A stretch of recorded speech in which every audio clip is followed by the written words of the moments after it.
fired off all those rockets at one of our, if you're on hold, hang in there. They fired off all those rockets at one of our aircraft carriers weeks ago, and we took them all out. But this is a little different.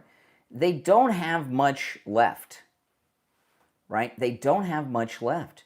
Maybe this, maybe he made an arrangement so that we could get them to exhaust what missiles they had left. Maybe he did it, made an arrangement because we wanted to see where they had some rockets we haven't taken out yet. The whole thing, something seems off about it to me. It just doesn't seem organic. Do you guys agree with that or not? Is that crazy thinking? Do I need more caffeine this morning? I don't think so. This attack towards Jordan at the U.S. base just is not. It just doesn't seem like the normal thing. And here's Axios: Iran launches missiles at U.S. base for first time since Trump paused strikes, and we did. And if you notice, Israel has backed off big time too. Okay, so that's one thing. I'm going to bring up I've got a lot to cover on the program today. The radio show will begin in about, let me check the time. Hold on a second, let me check the time. The radio show will begin in about 3 minutes or so. I started a little later than I normally would because one of my cars has a dead battery. My new car has a dead battery because I don't drive it that much, and the battery's dead. So it's so dead. My other car, I couldn't jump it by myself. I couldn't get my car angled up to the other car to do the jump with the jumper cables because the batteries are on. It was a mess. So I was trying to work that out, and I came on a little late today. Now, if you're on hold, hang in there. I do have a lot to cover, and this is only one of several things that I'm going to bring up on the show today. We'll be live in 3 minutes on the radio. And I will restate this premise a little bit, but I'm going to move on to some other things about this. But when you look at everything involving the way that President Trump has handled the war with Iran, this is unlike any strategy we've ever been involved in. Everything President Trump has done is to avoid sending any U.S. troops on the ground, right? We had some people on the ground during a rescue operation, with those down planes a while back. That doesn't count. And this just seems to me like the kind of thing Trump would do because he's done it before. The Iranians are not normal people. They don't think like us. It's almost like if we sent astronauts to Venus or something and they found life on Venus that was human. It would be like us in many ways, but a little different. The Iranians are completely alien to us. They don't think like we think. They don't see the world anything. It's a whole nother civilization that is really, in so many ways, not compatible to our civilization. Someone said, you have jumper cables that reach both sides? Yeah, I typically just call AAA, but I couldn't call AAA because I had to be on the air. So if I didn't have to be on the air, I'd call AAA. They'd be here, and I'd probably have them put a new battery in. But I can't do that when I'm on the air. If I call them now, they'll be here. When I'm on the air, what am I going to do? Right? Because stop the show. So I got to wait till I'm off the air to take care of it. But it's been a long time since I had a dead battery. But my new car, I so rarely drive it, and it never occurred to me about not driving it and getting a dead battery because the battery probably never gets fully charged. I drive it once or twice a month to the radio station, and then maybe once a week or two to the store. I really don't drive it, and I learned. I won't make that mistake again. I'll drive it more often once I get the new battery put in. It kind of ticks me off because I have somewhere I've got to go today, and I don't think I'm going to be able to get the new battery in before after the show, before I have to leave because, I have to be somewhere in Miami like at 11:30, and I don't get off the air till 9, and then I call AAA, and then they come out here. So it's a mess. But hey, listen, these are they're worse problems to have. All right, stand by. Just a few seconds and we'll be live. 10 seconds. The show must go on.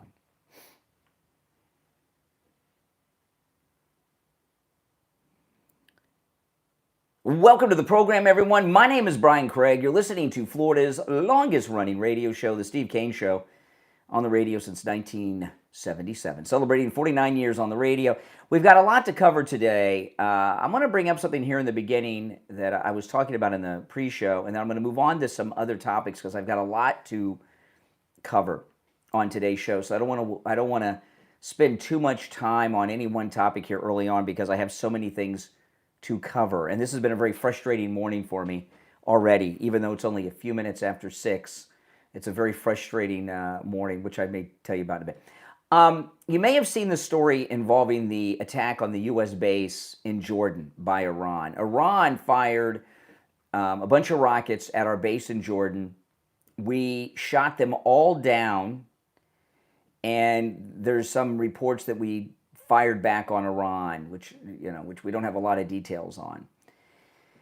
And when I saw that story, it just seemed, I don't know, something just seems off about it to me.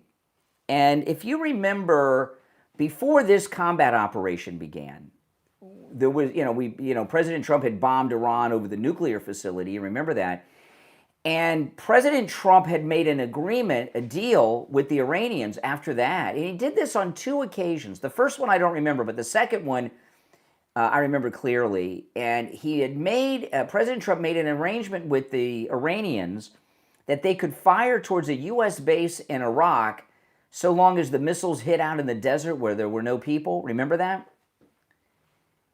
And I thought that was an odd thing because I never really heard of something like that before. But he did do it twice.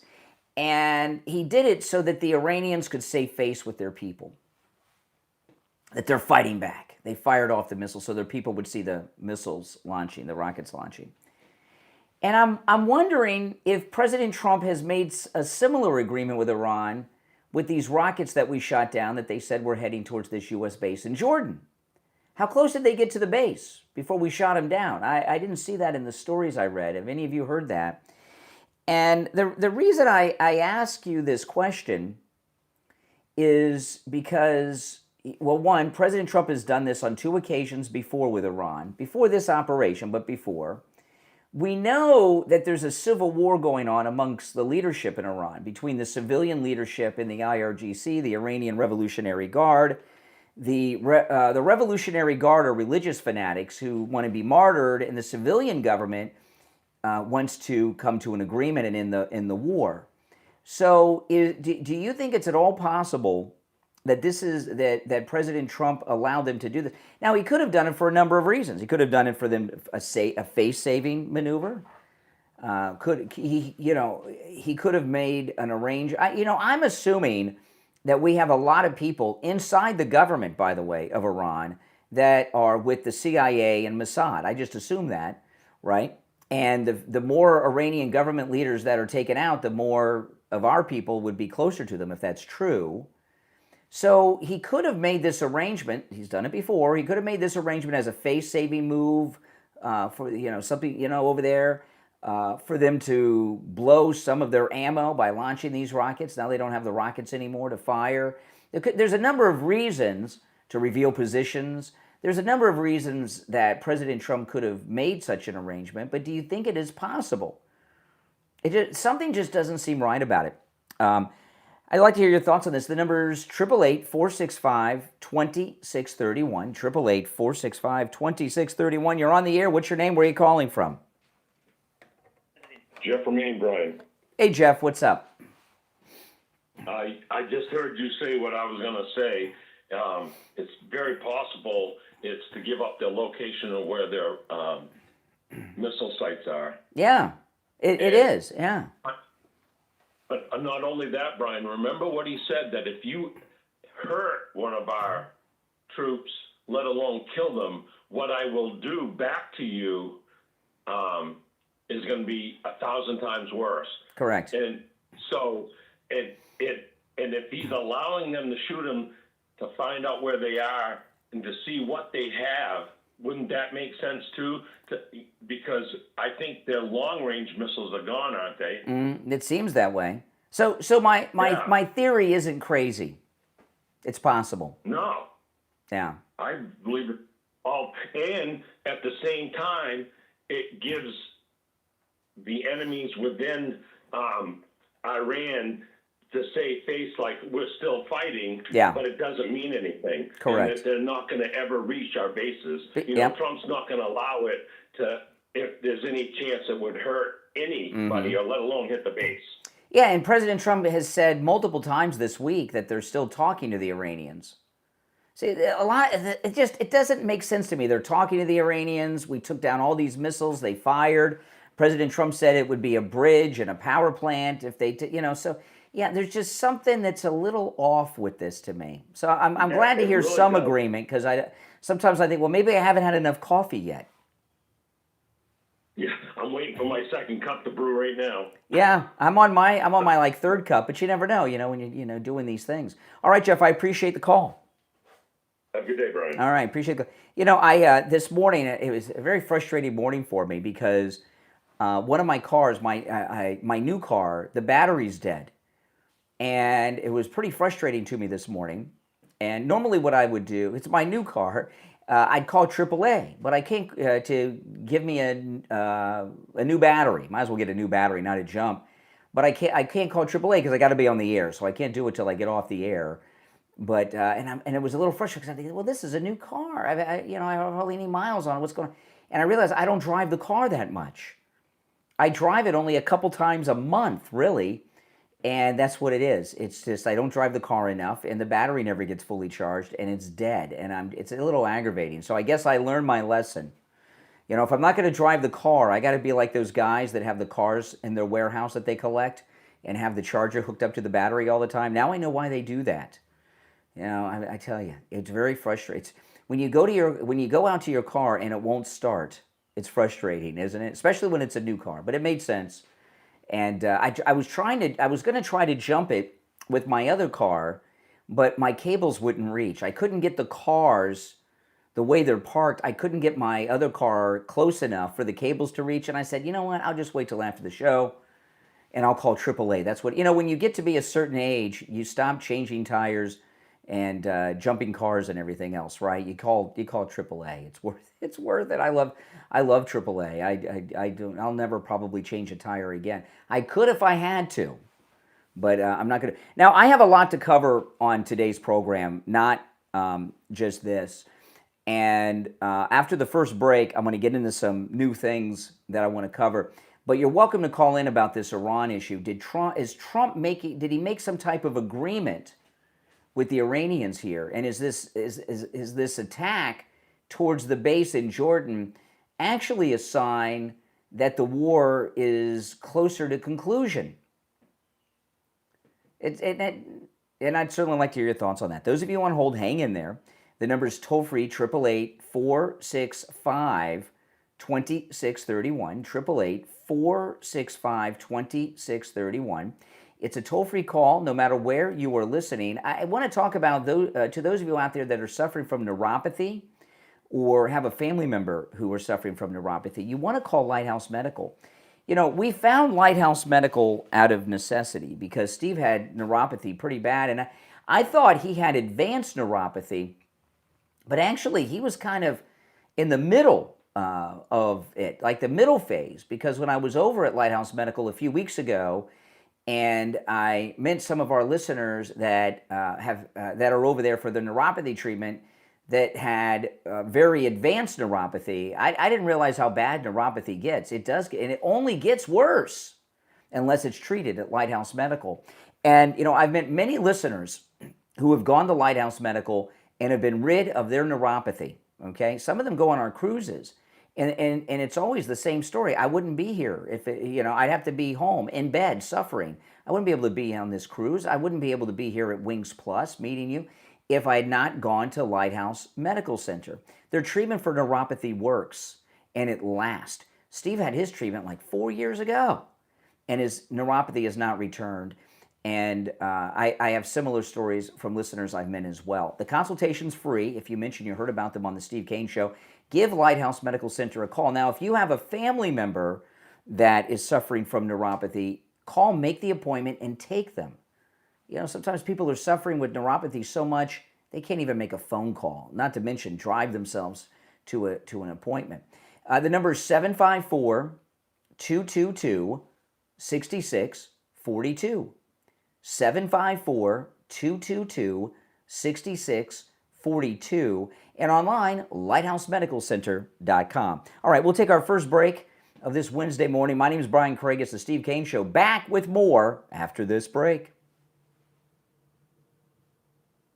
All right, we're clear. You know, those of you that are Patreon supporters, and if you would like to become a Patreon supporter, there's a link in the description of the video. I did a live stream early this morning for Patreon supporters that I am not able to play on the program. And when you see the video, you'll know. You know, I tell you guys, I talk about a lot of things on my Patreon live streams that I cannot talk about here or anywhere else, and this is one of them. And it was something you want to see. So those of you that are Patreon supporters, go and check out that video. And if you'd like to become a Patreon supporter, there is a link in the description. Now, to have access to all of the content that I post there, you do have to be a paying Patreon supporter. So if you have a free Patreon membership, not only do you not have access to the content, you don't even see it. And membership begins at just $5 a month, and then you get access to the live streams. And not just the upcoming live streams, you get access to the whole back catalog, including the video that I put up there a couple of hours ago. And those of you that are already Patreon supporters that have seen the video, it's pretty disturbing and upsetting and revealing. So go and check that out. All right, I got to cue some things up here. Oh, yes. Hold on. Neighbor. Okay, hold on. Got to cue some. We'll be back in about 90 seconds. I want to cue this up that I'm going to cover in the next segment. Yeah, there's crazy, you know, President Trump just does things in such a different way. And when people are giving analysis of things that President Trump does and things that he's working on and working towards, the analysis that they give is based on how normal politicians and normal presidents do things. And President Trump does things in a completely different way. No doubt about it, right? Now, if you're on hold, hang in there. If you'd like to call in, the number's toll-free and pinned in the live chat, 888-465-2631, 888-465-2631. It's a toll-free call, no matter where you are listening. And if you guys could please like the video, that helps so much, guys. When you like the video, it gets the video recommended to people that have not yet found the channel. So please take an opportunity to like the video if you don't mind and help promote it. Now, I do have some other stories I'm going to get to, and a couple of them are a little off of what I would normally talk about, but I want to get to them. Oh yeah, Rick Scott would have been far better than Thune. Thune. One of the problems with Thune, there's no doubt this guy is being taken care of by some very rich and powerful forces, right? I mean, because he's shameless. He's shameless. I mean, he could sit right there at the funeral of Lindsey Graham, who died trying to pass the Save America Act. He can sit there with the president and just lie to their faces. We don't have the votes. We don't have the votes. Nonsense. They have the votes. And he just doesn't care. So 45 seconds or so, we'll be back. So Thune is just, there's no doubt he's controlled by some very, very powerful people. No question about it. All right. Just about 30 seconds, and we'll be back. Yeah, you guys can run Kamala Harris in 2028. Yeah, Biden ran from the basement. Is Kamala going to run from the drunk tank? Yeah, she'd be great. Yeah, bring a loser. Bring a loser. Run your loser. She was never popular. Remember when she ran for president? At first, she had 1% approval rating after that second debate. 1% approval rating. All right, here we go. Stand by.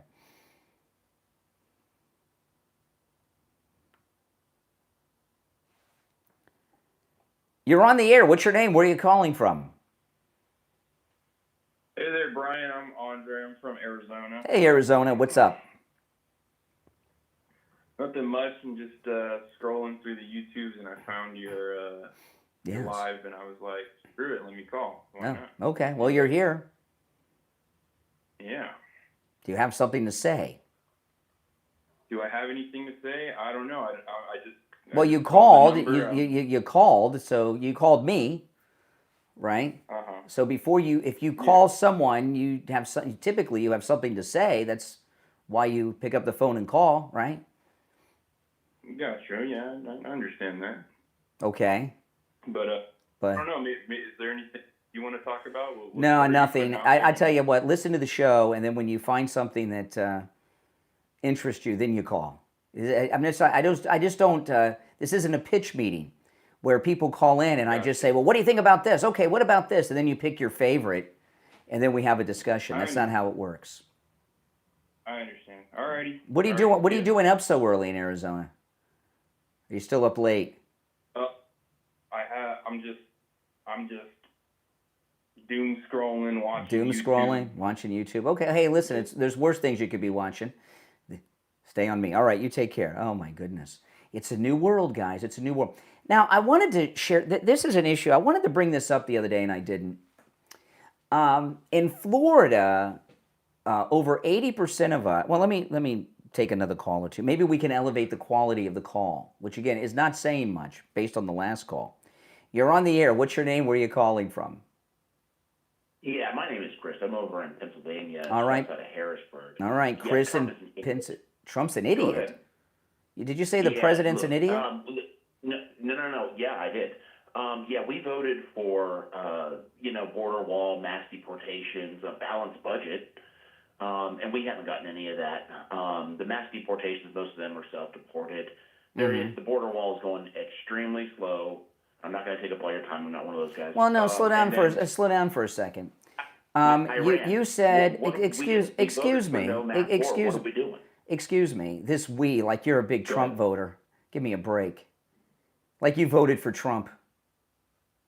Yeah, no, of course I did. No, you didn't. No, you didn't. I'm not a lefty. I don't vote for lefty. Well, I don't know. I didn't say you're a lefty, but you certainly didn't vote for President Trump. Now, in regards to Iran, see, what you have are a bunch of left-wing, vacuous, meaningless talking points, and you threw out about a half dozen.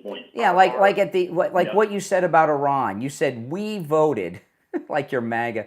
We voted for no new wars. I'm not MAGA. I don't support MAGA. Okay, all right. You said we voted. Excuse me. He's a globalist. You said we voted.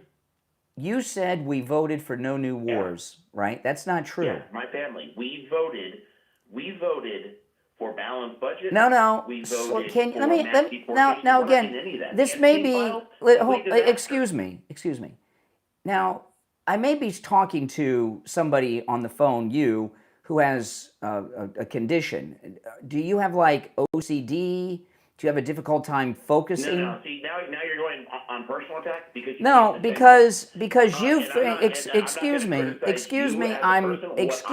speaking. You're on hold. You have thrown out about 15 different issues. You're just throwing spaghetti at the wall he hung up. Guy's got some type of condition. Just throwing all these, Epstein, no new wars, all the liberal talking points. Oh my goodness. Yeah, I mean, we're doing very well on our call quality today. It's one of those days where we are showing you that the calls are 100% screenless and unvetted, that we don't use a call screener. And what's really scary is that these people that call me, they're real people that are listening or watching me online or something. It's crazy. You're on the air. What's your name? Where are you calling from? Yeah, it's me again. It's Chris. Chris, it's one call per show. I took you again because you're new to the program. But but this is a place where we have conversations. You don't throw out 15 things and just talk endlessly. That's not how the show works. So that's just, I'm sorry. But since you're new, I let you back on, and I wanted to explain that to you. But one of the bits of spaghetti you threw at the wall to see what sticks is you said we voted for no new wars. President Trump never once said no new wars. Never. That is a liberal urban legend that fake news media and leftist and Trump derangement syndrome suffering people like you have repeated, but he never said nor ran on no new wars. He said something entirely different than that. Do you know what he really said? Go ahead. Well, he said no more endless wars. You can't say no new wars. First off, this isn't a new war. It's an old war, America's longest war with Iran since 1979. You can't say no new wars because what if there's another 9/11? Well, I said no new wars. We can't respond. That's an idiotic campaign promise, no new wars. No one with a brain would say something so stupid. And this is an endless war. No, he did not. This is not an endless war. He is ending. Of course it is. He is ending a war that began in 1979. What was the ending it when it's going on for 5 months now? 5 months. Out of the 5 months. The depletion of excuse our me. stocks. After the 5 months, out of 5 months, how much of that 5 months has there been aerial combat going on? There's very little. No, hold on. If you how many out of the 5 months? Out of the 5 months, how much time has there been fighting going on? Roughly 100 and some odd days. I'd have to take a look back at the calendar. Nope, you'd have to take a look back at the calendar. Since Nope, March, nope. We're still shooting at each No, other, correct? no. Since March. So they didn't shoot last See, night. excuse over me. the Jordan. No, you've got. You can't defend. You've got. I'm not defending Trump. I'm not defending Trump. He needs no defense. You're the one who needs defense. See, you have an issue here. You're uninformed. You don't listen. And now the personal attack. No, these are not personal attacks. These are observations. Start looking at the screen. You know what? I'm gonna let you go if you continue to be. You're all right. a dimwit. Okay. Thank you for your call. I talk about this a lot. Excuse me, my coffee went down wrong. I talk about this a lot with Gen Z out there. Gen Z is a generation that has used a telephone for everything but talking on it, okay? And their communications are through DMs and text messages or WhatsApp or something. So a skill that has been lost is the ability to have a conversation. So when I have Gen Z, especially Trump derangement syndrome suffering Gen Z people on the line, they don't know how to have a conversation because they don't have real verbal conversations with one another. If evolution was true, which it's not, okay, evolution's another liberal lie, but if evolution were true, Gen Z would lose the ability to actually even speak because they don't do it. And when they call me and I have conversations with Gen Z liberals, it's one of the few conversations they have all month long. All right, the rest of you on hold, stand by. We'll take our break for the bottom of the hour. I'm Brian Craig. It's Steve Kane Show. We'll be right back. But you guys know exactly what I'm talking about with these Gen Z callers. They don't know how to have a conversation, right? It's back and forth. You listen, right? And then you respond to what the person said, right? They don't know how to do it because they don't have any experience. My goodness, how many of you are my age or older who spent how many hours a night talking on the phone to your friend? Any of you ever have a party line? Oh my goodness, that was the best. The party lines were the best. Remember that? How many people could you? I had where I could have 3 people. Where there'd be 3 of us talking, right? It's really a sad thing. You know what else that Gen Z's losing? the ability to spell. I read news articles in major publications online, and you'll see basic words misspelled all the time. And that's with autocorrect and spell check and everything.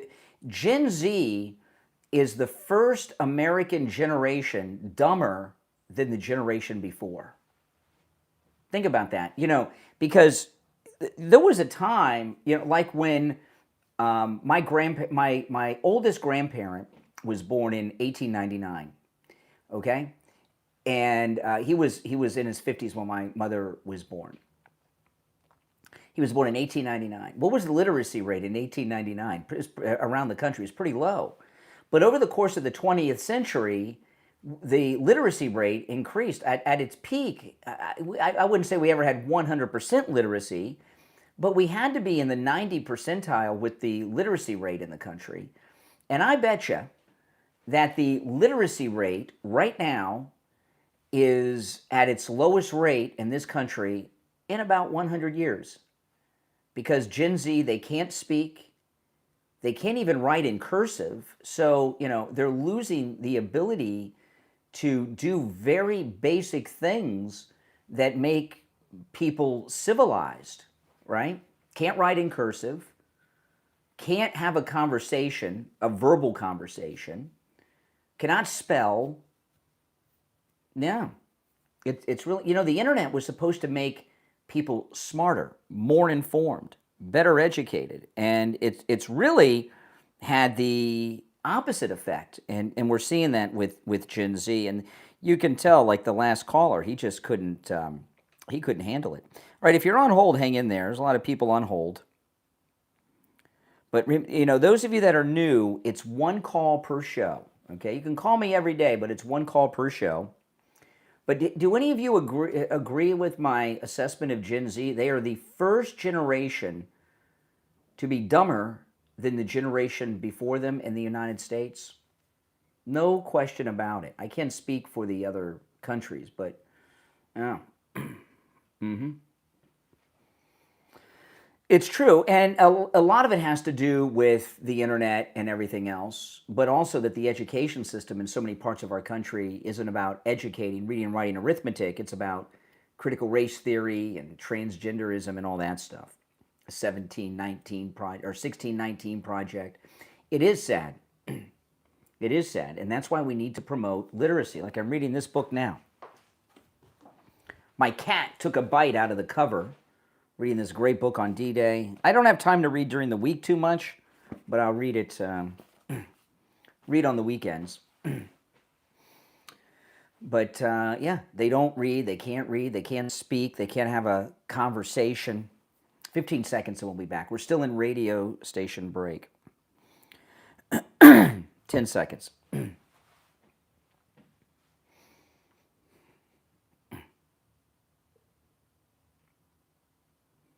All right, we're back. I'm Brian. It is the Steve Kane Show. You're on the air. What's your name? Where are you calling from? Yeah, hi. Good morning from Michigan. Hey, Michigan. Brian, Danielle calling. Hey. Yeah, hi there. Yeah, I kind of agree with what you and Jeff were Jeff from Maine in regards to Iran. Mm-hmm. You guys might be onto something. Definitely.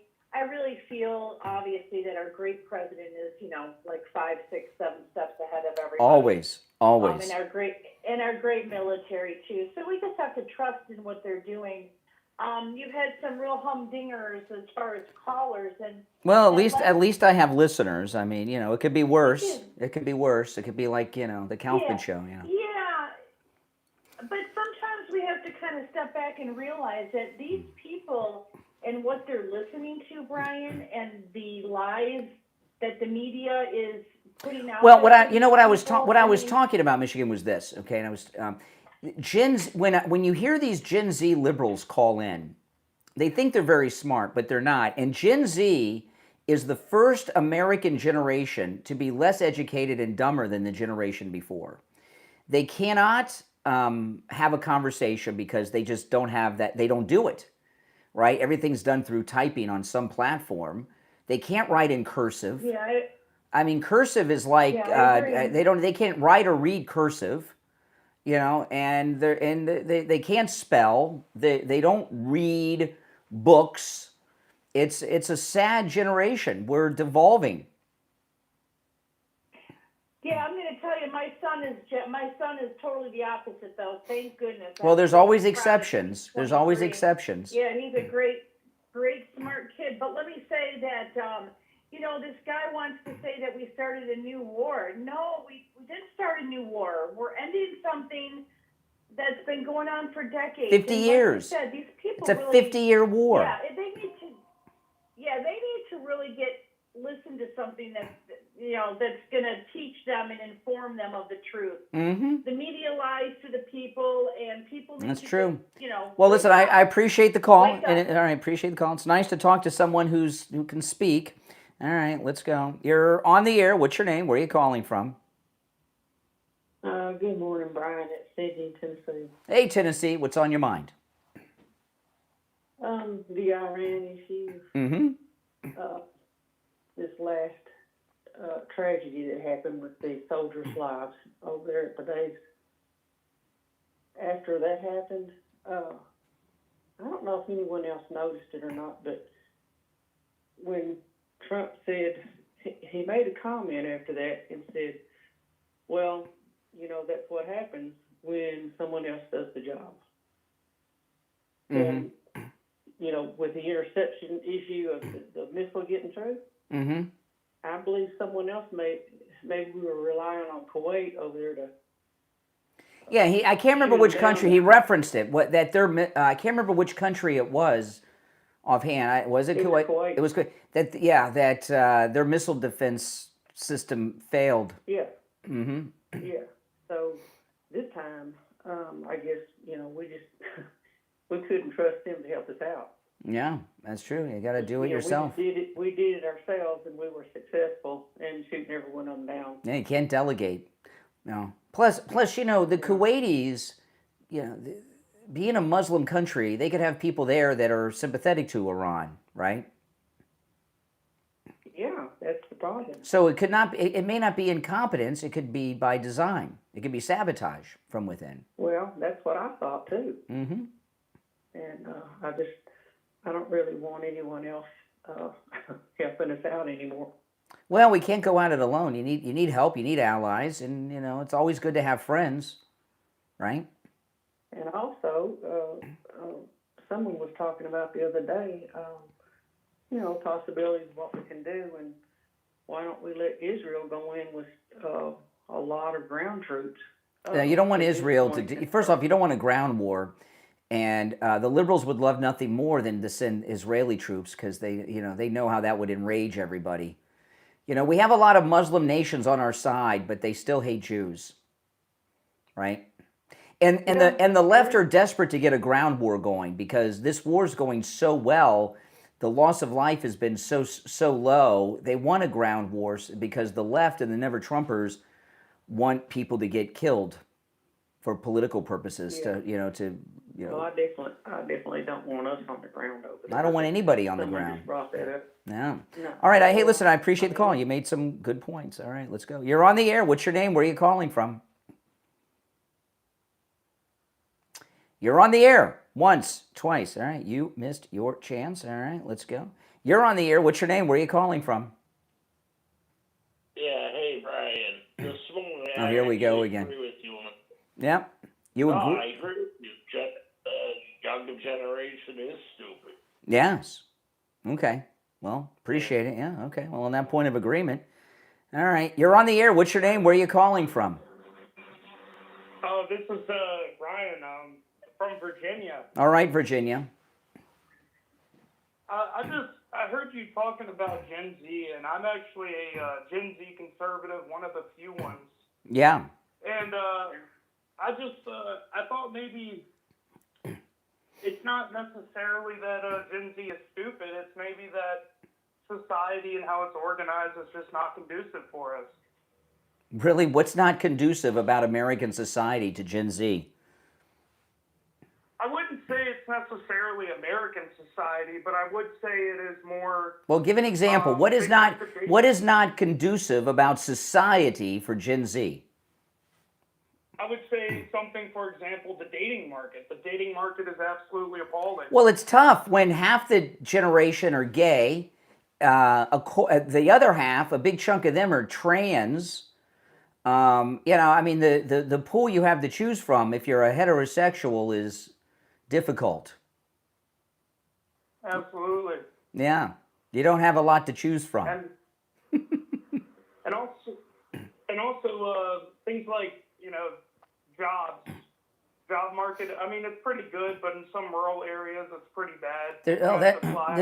There's more jobs than ever with the internet and everything else. There's more jobs than ever. It's just Gen Z is a lazy generation. You don't want to work. I mean, I would disagree with that. Gen Z want to live in $1 million. Gen Z want to live in $1 million house, right? As their first starter home, make $500,000 a year, and have 2 brand new cars in the driveway, and take vacations to Europe all the time and everything. You have unrealistic expectations of how these things work. I mean, I would say the vast majority of Gen Z just wants to live in a home, and that doesn't seem like optical right now unless something. Why not? What do you? You don't live in a home? You live in your car? But I don't live in a home that I own. What? At 19. So what? At 19? Oh my goodness! When I was 19, I rented. That's what 19-year-olds do. Not many 19-year-olds own homes ever. See, that you got an unrealistic expectation. It's my unrealistic expectation was to be 19, already moved out and renting somewhere, but it's just not happening. Well, then you got to get 2 jobs. I have always had multiple jobs and incomes. Now I talk about having multiple income streams. But when I was young, I always had 2 jobs, 3 jobs. Even when I was on the radio, I'd go from the radio station to another job. That's what you do. And when I was your age and I moved out on my own, every once in a while I'd move back home for a little while. That happens until I got on my feet. But you have an unrealistic expectation because you have all these Gen Z influencers that you see living in mansions and driving Lambos, and a lot of times they've rented the Lambos and they're not even renting the house. They're at somebody else's house. I mean, like I give you an example of a Gen Z person, Little Tay. You know Little Tay? Little Tay, yeah. Okay, Little Tay. See, I know. I have a daughter. I know stuff. Little Tay, she's very famous for being rich and all these houses. And it came out that her mother was a real estate agent, and she pretended to live and own the houses that her mother had listed for the company she sold real estate for. So you have this unrealistic expectation to be a homeowner at 19. I mean, come on, that's crazy town. I mean, but I'm just saying, like, looking maybe 40, 50 years ago, even at 25, the chances of you being married and having a home were up. Well, when you think about it, how you're 19. When you look at the pool of the, you were talking about the dating pool. When you look at the people in your age range, which would be 18 to 20 to 21, right? In your age. About half of them are gay, some other gender, trans, all this weirdness going on. So half of the possible dating pool is gone. And out of the other half, you got a whole bunch of other freak shows going on. And the way that people, unless they're born into a wealthy family, the way most people do things is they meet someone, they get married, you both have jobs, and you build something together, right? But you got all this weirdness going on in the genders and sexuality with your generation. Like when I was 19, if you went to school and there was a gay person, they were like the one at the school, and they were in the closet, but everybody knew. So your generation has been wrecked by liberalism. What was the generation that raised us? I don't know, millennials. Millennials are like in their 40s and things. You know, J.D. Vance is a millennial. He's the vice president. Yeah. Yeah, but it's not your parents' That's fault. unfortunate. You want to blame your parents? You know, I'm older than that. I'm Gen X. It's not your parents' fault. It's, you know, you've got. I was actually, I don't know. I mean, I think parents have to take some level of responsibility. You're 19. You're a man. At 19. No, I'm not blaming my You're a parents. man. It's not mommy and daddy's responsibility. I mean, I just think that that's like actually kind of false. I mean, if the responsibility is raising people into being. Well, what did it? So did you? So did you graduate high school? Did your wait a minute? Did you graduate high school? I did. Okay, so what else do you want from your parents? They raised you. You graduated high school. So what else? What other responsibility do parents have?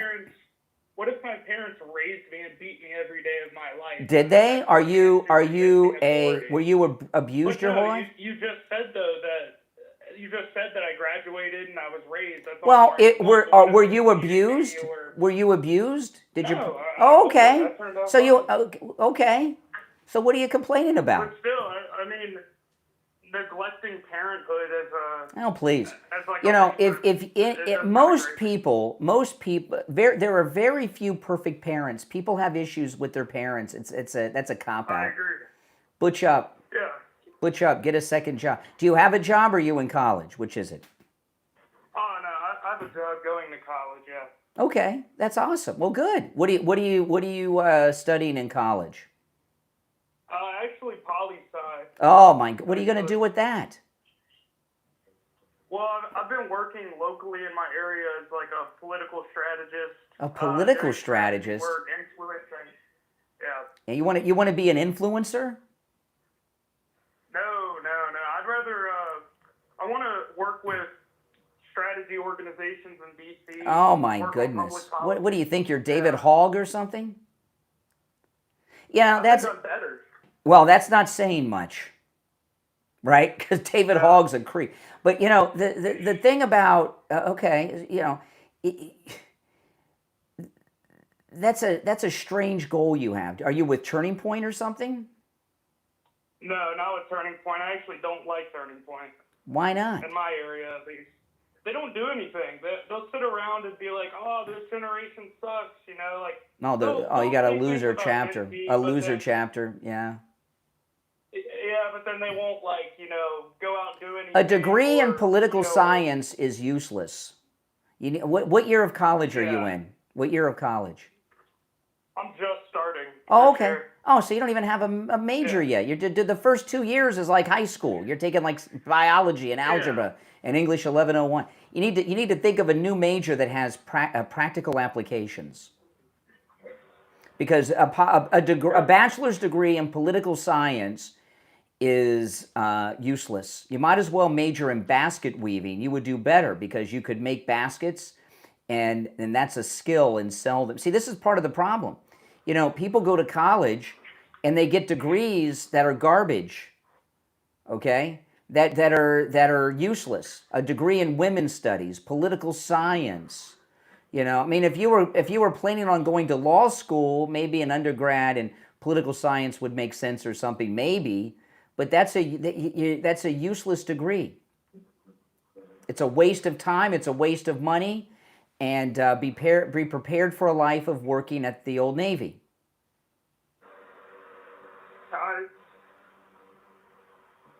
You don't have any skills with that. What skills do you have with if you graduate college with a degree in political science? What skills would you have? So I'll put it to you this way. I've been politically involved for a good 9 years of my life. Since I actually got involved in politics in about 2016. Yeah. Just as a kid, just thought it was cool. Yeah. Been studying, been doing things like that. And the first month that I was working with the committee that I work with the people that I work with, we had the referendum vote in Virginia. And us as a liberal city. What was the referendum? What was the referendum on? What was the referendum? It was redistricting. Oh, well, that's good. Get the crooked Democrats out. Yeah, we Democrat vote by 7%. Yeah, but that's not a job. See, that's activism. That's not a job. Community activism isn't a job.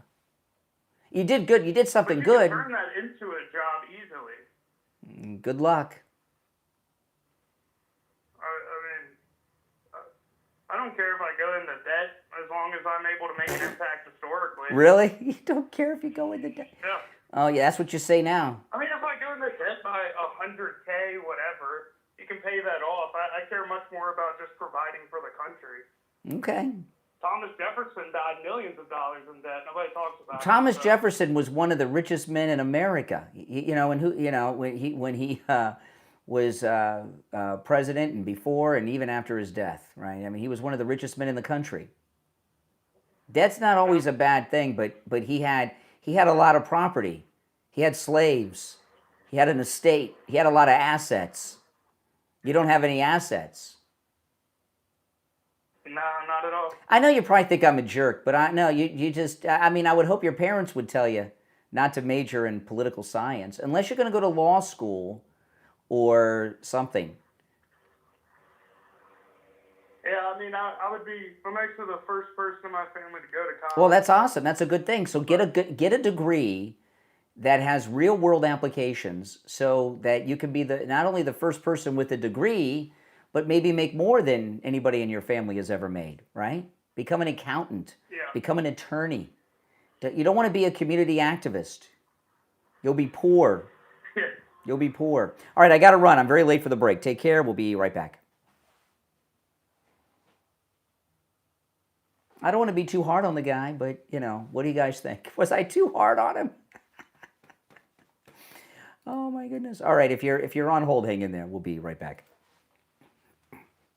Some of life's most meaningful memories can come from something as simple as a familiar scent, and that's the inspiration behind Heavenly Scents, a handcrafted Etsy shop created from love, healing, and the memory of a cherished mother whose warmth and kindness continue to inspire every product. After struggling for years with sensitive skin, eczema, and unexplained hives, the creator of Heavenly Scents began making gentle goat milk body products using simple ingredients she could trust. What started as a personal journey soon became a passion for creating products that are as soothing to the skin as they are comforting to the soul. From rich, moisturizing goat milk soaps to beautifully scented body products, every item is handcrafted with care to help you relax, refresh, and enjoy a little everyday luxury. Whether you're searching for a thoughtful gift or treating yourself to something special, discover the handmade difference at Heavenly Scents online at heavenlyscents3.etsy.com. That's the number 3, heavenlyscents3.etsy.com. Visit the shop right now, view the inventory, and find the scent that feels like home. heavenlyscents3.etsy.com. Modern life doesn't come with an instruction manual. It comes with endless notifications, distractions, and a to-do list that never seems to end. But when getting your life back on track could actually make you laugh. It is possible. You just need the right help and guidance. And that's where you will find in Get Done, Why Your Brain Isn't Built for 2026, from author Newt Steele. Get Done is a funny, honest, and supportive guide to cutting through the chaos, overcoming distractions, and finally making real progress when life gets messy. Whether you're feeling overwhelmed or just need a fresh perspective, this must-read book will have you laughing your way through your to-do list while helping you get back to what really matters. Get Done, Why Your Brain Isn't Built for 2026, from author Newt Steele, is available right now on Amazon in Kindle, paperback, and free with Kindle Unlimited. Just go to Amazon and search Newt Steele, Knute, and get on with living. All right, we'll be back in about a minute. We're still in radio break. If you're on hold, stand by. And if you'd like to call in, the number is toll free and pinned in the live chat. All right, 888-465-2631. When I was trying to get my car close enough, my second car close enough to jump my car with the dead battery. Do you think that Ben Shapiro could jump a car? Do you think he'd know how to hook up the jumper cables? They were just a little too short because I parked the car just too close to the garage and I couldn't get the other car over there. Oh my God! I bet you Ben Shapiro couldn't change a tire, check the oil, or jump a car. What do you guys think? All right, stay by. We got about 30 seconds. If you're on hold, hang in there. We'll go back to the phones when we get back. Oh man, yep. The number's pinned in the live chat. If you've not already done it, please like the video.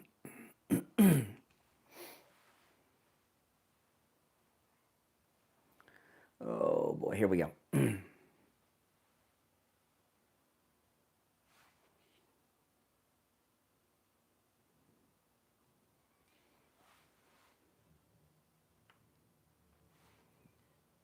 You're on the air. What's your name? Where are you calling from?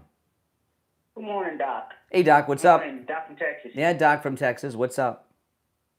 Oh, man, enjoying this beautiful morning, looking outside my window at my hotel at the Gulf of Mississippi, at the Gulf of Mexico. It's so beautiful. Where's that at? Where's that at? I'm in Mississippi. You know where Mississippi is? Oh, Mississippi is on the coast of the Gulf of America. Gulf of Mexico, bruh. No, that doesn't exist. The Gulf, it's the Yes, Gulf it of does. America. Yes, it does. Nope. Yes, it does. Nope. You don't even know where you are. Yes, I am. Trust me, I know where I am. Okay. Just because. Okay, I got a question. I know me and you gonna agree on this, because I know you gonna agree with me. Why don't the Republicans demand that Mitch McConnell get on video and do a video? We have been demanding it. We have been demanding it. The right people haven't been doing it. No, we've been demanding it. They got a new photo out of Mitch McConnell that looks AI too. Oh, it's AI. And if you AI. the new photo of Mitch McConnell, the shirt creases and everything, it's a different shirt than the first one a couple weeks ago, but it's got the same creases in it. I mean, it's ridiculous. Yeah, The rhinos, which are the fake Republicans, the rhinos have been involved in a cover-up to run out the clock on a special election, which they might have done already. So now we would be in the position where the governor would appoint someone, and when that period's over, it's a scandal. It's sad. And the every people Republican voice in America has been calling that out. It's Thune and again. the people of Kentucky, and you know who really needs to call it out, but he's not going to do it? Donald Trump. He needs to call it out. He needs to call it out. Well, anyway, it's sad. It's sad that we have to go. Well, if he called for it, you would be against it because you're against everything President Trump says or does. That's your Trump derangement syndrome. Okay. Actually, no, I'm not. Really? Tell me, yesterday- what is something that Trump has said or done that you agreed with? Nothing. There you go. Nothing. Exactly. So why do you want him to speak out, and why do you want him to expose it? Then you'll want to cover it up. Yesterday, poor baby. He's sitting at the funeral yesterday. Poor baby sleeping. He wasn't He's like sleeping. my old grandma. He wasn't At the funeral, sleeping. He got to wake up. He wasn't He sleeping. put a Tic Tac in his mouth. He couldn't even put a Tic Tac in his mouth. Poor He baby. gave everybody Tic Tacs. He gave JD a Tic Tac. He gave Scott Bessent, the Treasury Secretary, a Tic Tac. He's so baby. He's trying to be like What? Bush and with Michelle Obama, but he would never be none of them. He's trying to be a black woman. What do you mean, be like Michelle Obama? Dumbass. All right, there we go. Yeah. Okay, all right. I think you should hit the dump on that, Mike. I had to dump Doc. He's a little upset. If you're on hold, hang in there while we wait for the delay to re-engage. What's going on? Is it a full moon outside? What's going on out there? The last 2 days on this show, I felt that whatever Steve was doing yesterday in the last hour, and now these callers in the first hour of today's show, it's been a strange day, a 24-hour period. We're not even quite to the 24-hour mark yet, and then my battery's dead on my car. Oh my goodness. I do have a lot of other things I'm going to bring up in the next hour, and a couple things are things one of them I wanted to bring up a couple days ago, but we haven't had a chance to, and it's an important one. But first, I want to talk about Jamie Levack over at Swift Tax. If you missed the tax filing deadline, don't worry, don't panic. Call Jamie Levack at Swift Tax, and he will take care of it for you, okay? And by the way, Jamie Levack can help you with your taxes no matter where you are in the United States. If you have not filed this past year or many years in the past, don't worry, call Jamie Levack. He'll take care of it for you. He's got a direct line to the IRS. If you owe money to the IRS, call Jamie LeeZep. He'll take care of it for you, even if you've already made financial arrangements with the IRS. And he does it for a tiny little fraction of what these big national companies charge that you hear advertising all over the place, all right? This number rings directly to Jamie LeeZep, so you can call or text 954-773-1587. 954-773-1587. That's 954-773-1587 for Jamie LeeZep at Swift Tax. All right, 1 hour down, 2 to go. We'll take our break for the top of the hour, come back with more of your calls and some more stories that I've not touched on yet. It's the Steve Kane Show. My name is Brian Craig. We'll be back right after our top of the hour break.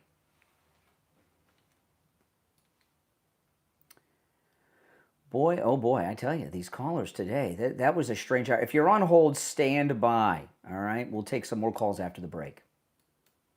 Life can leave us with a lot of questions. Why did this happen to me? Why do I keep repeating the same patterns? And where is God in all of it? If you've ever asked those questions, you need to tune into the Healing Philosophers podcast with The Healing Philosopher on Spotify. Through honest conversations and real-life experiences, each episode explores topics like healing from past hurts, generational karma, letting go of what's holding you back, understanding narcissism, and discovering how God can use even life's hardest moments for a greater purpose. The Healing Philosophers podcast is about finding hope, growing in your faith, and realizing that your story and every season of your life has meaning. Add the Healing Philosophers podcast to your Spotify playlist and make sure to share the podcast on all your social media and invite your friends and family to listen in too. Your share could be exactly what someone else needs right now. The Healing Philosophers podcast with the Healing Philosopher on Spotify. Healing starts with one conversation. Listen now on Spotify.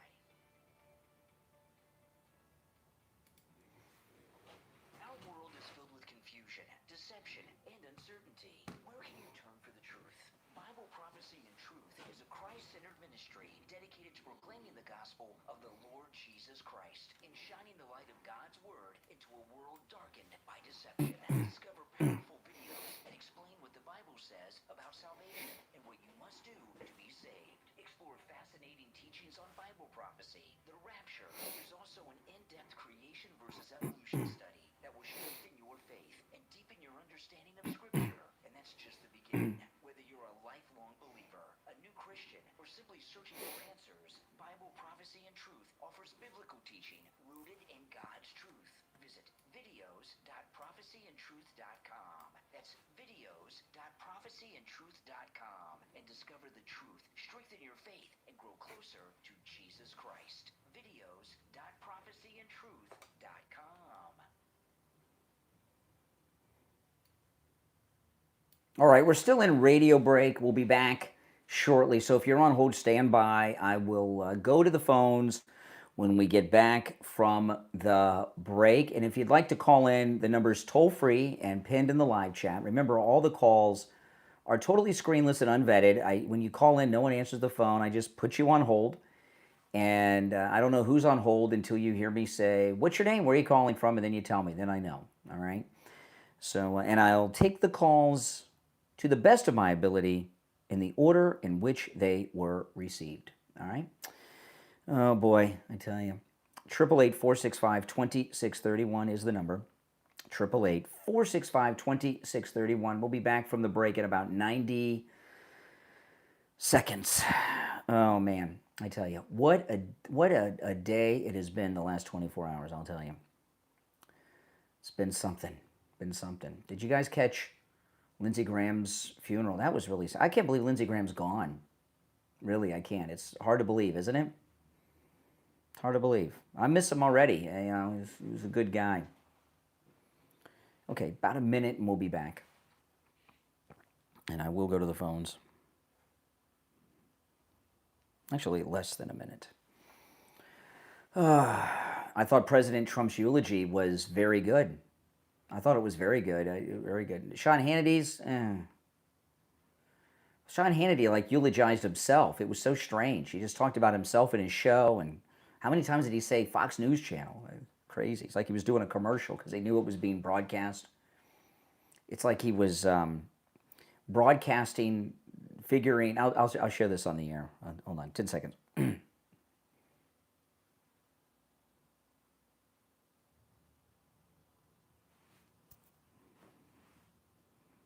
Hour number 2 has begun. You're on the air. What's your name? Where are you calling from? Yeah, this is Richie. Good morning. Hey, Richie. A couple of topics I want to talk about with you. The first, the kid that called up the 19-year-old, okay? You know, they're confused, and they're confused because they've gone through school. They've had liberalism shoved down their throat. The parents at home, I guess, haven't taught them the right from wrong. They've trusted the school system. They're out there, Brian, they're out there. They're so confused. They're out there protesting to keep illegals in the country because it's an emotional thing. And they think men, and listen to this, and they think men can have babies and have periods. Yes, and they're a little. I'm not even going to get to the sex part. You mentioned it yesterday. They want to send a lot of Haitians back to Haiti, and look how many jobs in the health field they're opening up. That jobs that Americans would have had. The same thing goes for housing and rents. If you take 20 million people into this country because you're a liberal and you have and you got to put them somewhere, they're not in hotels anymore. Most of them are in those apartments that you want to rent. Most of the government. Well, the 25 million illegals that Biden brought here and the tens of millions that were brought here before by Obama were taking up the rental properties, and that's what was driving rents up around the country, and that's a reality. And that's right, and yet they're out there advocating for these people. And just for real quick, even the jury system, they found out that jury pools. Can you imagine going in, you're innocent, you get accused of something, you go to trial, and you're being tried by a jury that's not an American citizen? But they have driver's licenses, so they get on the jury. Yeah, exactly right. So now I'm going to talk about President Trump and the Iranian war, which you brought up earlier, and Jeff agreed with you. Anything is possible. But I see it differently than you. I see President Trump as a person who knows right from wrong, and he's got good gut instincts. But he listens to his son-in-law and Steve Witkoff, and he's listening to J.D. Vance, who are on one side giving him advice, and on the other side is Marco Rubio and Pete Hegseth. Yeah. So he's trying to give the benefit of the doubt. He's trying to give peace a chance. But believe me when I tell you, when I see President Vance, J.D. Vance, get up there and blame Israel for the Iranians attacking because he says Israel is not behaving, and we're their only allies. When I see that, and now Israel's on the sideline, hasn't been attacked, and these Iranians are still pumping missiles into places. So I believe what you said yesterday. They called their supreme leader, wherever he is, called for jihad against all of us, including in this country. So when you think there's I think President Trump realized and knows that negotiating with these people is an impossible situation. He doesn't want to. We're going over. We're beating a dead horse here. Yeah, all that's true. You know, but if you notice, outside of Iran, there's been relative peace in the Middle East. He ended that war in Gaza. There hasn't been any Palestinian Jewish fighting for how long now? And his goal is a long-term Mideast peace plan, which I think he's going to be effective at. Richie, I gotta move on because we're getting excited. But I appreciate the call. You take care. You're on the air. What's your name? Where are you calling from? Good morning, Conservative Doug. Hey, what's up? Oh, hold on, Doug, while I answer all these lines coming in. All right, yeah, go ahead, Doug. Okay, I'm suspecting that these people who are shooting the missiles off are without real leadership. So they're just doing whatever they think they can do, anything to try to get back at America. They'll throw rocks if they could, you know. These people are crazy. They rather die than let America beat them. Yes.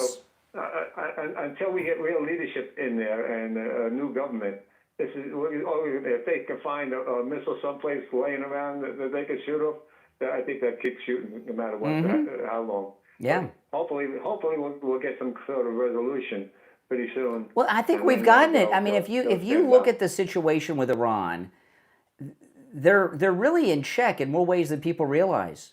They fire a bunch of missiles at Jordan. We took down every single one of them. There's not been any fighting in Gaza since President Trump ended that. There hasn't been any terrorism against Israel, so that the Palestinian-Israeli conflict has been over because it was really Iran behind all of that. They haven't launched any global jihadi terrorist attacks. They don't have the ability to do that. I would say Iran is in check a lot more than people realize.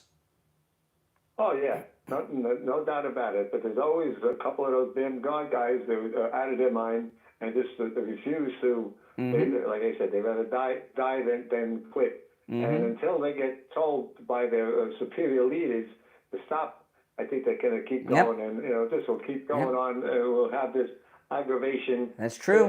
We'll knock their missiles out. But I think it's going to be, it won't be long from now, maybe a week or two more. I think we'll see. I wouldn't put a time frame on it. I wouldn't put. Hey, Doug, I appreciate the call. I wouldn't put a time frame on it. You're on the air. What's your name? Where are you calling from? Hello? Yeah, you're on the air. What's your name? Where are you calling from? I'm Aaron, calling from Wisconsin. All right, Aaron in Wisconsin. What's up? All right. Here we go, Mike. Get ready. Thank you for taking my call. Number one. Just want to know your. Just want to know what you think about the midterms coming up, and what do you think is going to happen for 2028? We're going to win the midterms. When I say we, I mean MAGA. Yeah, the Republicans. Absolutely. Yeah, we're going to win. What is the Democrat Party platform? The Democrats are saying, vote for us. We're going to do this, that, and the other thing. What's their platform? Well, they want higher taxes and. That maybe, but no, they don't want any. They have no platform. They have no platform. They're they don't. In fact, what they're doing, the Democrat Party establishment is working to. You think? Go ahead. They're working to lose the midterm elections because they want to smoke out the Democrat socialists. Yeah. You think we'll keep the House? We're going to gain seats in the House. Yeah, we're favored to gain seats in the House. Okay. You think we'll hold the Senate? Yeah. Okay. Why are you so depressed? What do you watch? MS Now or something? Why are you so depressed? No, I'm not depressed. I'm worried that we're going to lose the House. Why are you worried? I think. What has happened that has you worried? The Democrat leader? Timu Obama, Dollar Store Obama, Hakeem Jeffries. Really? You see him as somebody who's going to gain control of the House? They have no leader. They have no issue. Hating Trump is not a platform. Yeah, calling him a Nazi is not a platform either. Yeah. Graham Plattner's a Nazi. Yeah. What's your opinion about 2028? What about it? I want Trump to run for re-election. I don't want Vance to run. Why? I'd rather Rubio. Well, either one I'll be fine with, but I'd rather have Trump run in 2028. Yes. And then if it's Rubio or JD, I'll vote for any of them, either of them. Okay. Thank you for taking my call. All right. When we get back from the break, I got a couple of other issues I want to bring up. So if you're on hold, hang in there. And if you'd like to call in about anything we brought up so far, please do. The number's toll free. 888-465-2631. 888-465-2631. I want to talk about Tom Laporta at Laporta Roofing. Tom Laporta at Laporta Roofing is amazing. He's a good MAGA guy who will never sell you a roof you do not need. And what that means is, if you need just a simple repair, he will do it. You ever hear another roofer anywhere make that claim? Tom Laporta does. And I've talked to many listeners who thought they needed new roofs and were even told they needed a new roof by other roofing companies. Tom Laporta came out and said, nope, you just need a repair. Now, Tom Laporta, though, he is more than just a roofer. He's also a contractor. And as a contractor, under Florida law, that allows Tom Laporta at Laporta Roofing to deal directly with your insurance company on the cost of the repair or the replacement of your roof, which speeds things up a lot. A lot of times people, they have problems with their insurance company. They have to hire a public adjuster. That takes a long time. Plus, you got to give 20% of it to the public adjuster. So you got to come up with that other, when you finally get the money, a year later or however long, you've got to come up with that other 20% towards the roof repair or replacement. You know, with Tom Laporta dealing directly with your insurance company, you may not have to go through that hassle. Some people even spend boatloads of money and hire attorneys to represent them against their insurance company. Tom Laporta has a special skill set dealing with the insurance company. Give him a call. This number rings directly to his cell phone, so you can call or text Tom Laporta at 954-604-4602. 954-604-4602. And online, laportaroofing.com. We'll be right back.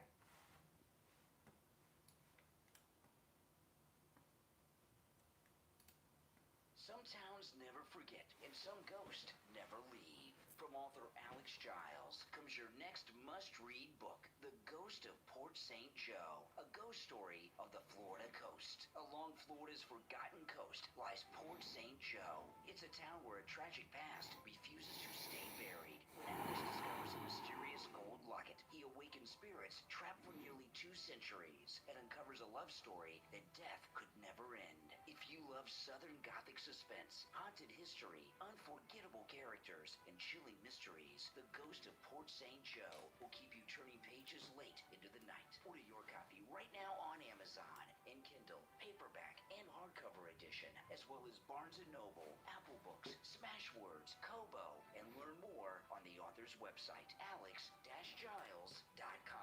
The Ghost of Port St. Joe from author Alex Giles. Order your copy today, because sometimes the dead are only waiting to be remembered. Are you retired and wondering what comes next? Your experience still has value. Your passions, hobbies, knowledge, and skills could become the foundation of a profitable online business.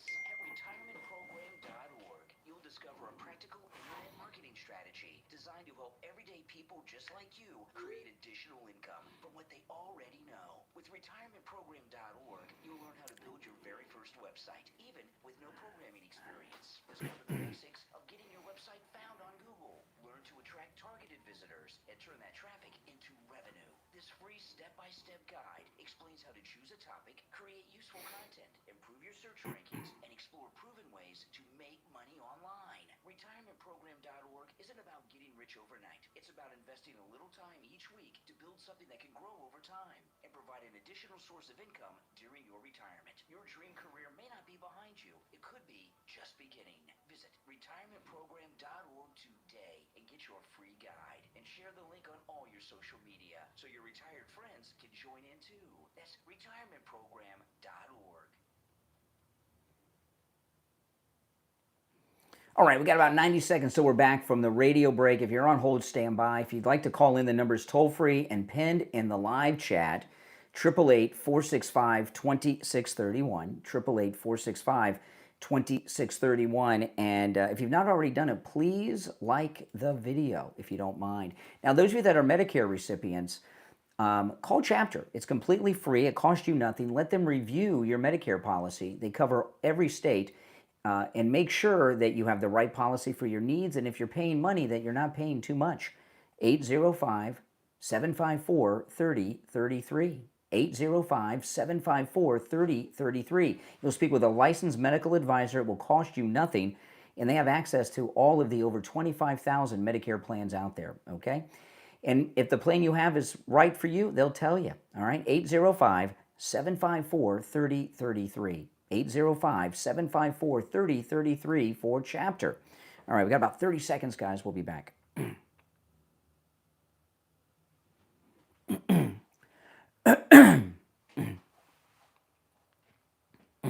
10 seconds.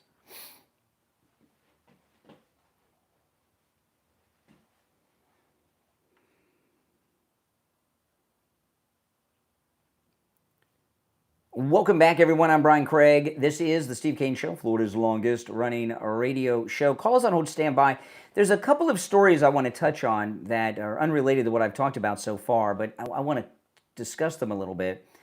You know, in Florida, it's about 83 to 85% of Floridians live in an HOA, right? A community with a homeowners association. And I got to tell you, They're tyrants and they're Nazis. I hate my HOA. You go to your HOA meeting, the HOA, they are, no matter where you live, the HOA, they're monsters, okay? They're dictators. And I've been to my HOA meetings. It's crazy. You're not, as a homeowner, you're not meant to speak. They have police there, and you will see people get arrested at HOA meetings just for speaking without being called upon. It's crazy. And HOAs are monsters. I wish we could abolish them. The only thing that they're good for is they stop your neighbor from painting their house fluorescent green or glow-in-the-dark colors or something, you know. But other than that, HOAs are just, you get afraid of your HOA. If you cross your HOA, they'll start harassing you with violations and they'll foreclose on your house. Stuff like that happens all the time in Florida.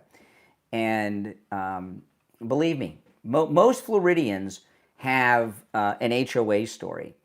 And rarely do I agree with an HOA, but I found it one that I did. Have you heard this story with the HOA in Jacksonville? It's a 55-plus community, and they had a girl in their 20s living there, and they kicked her out.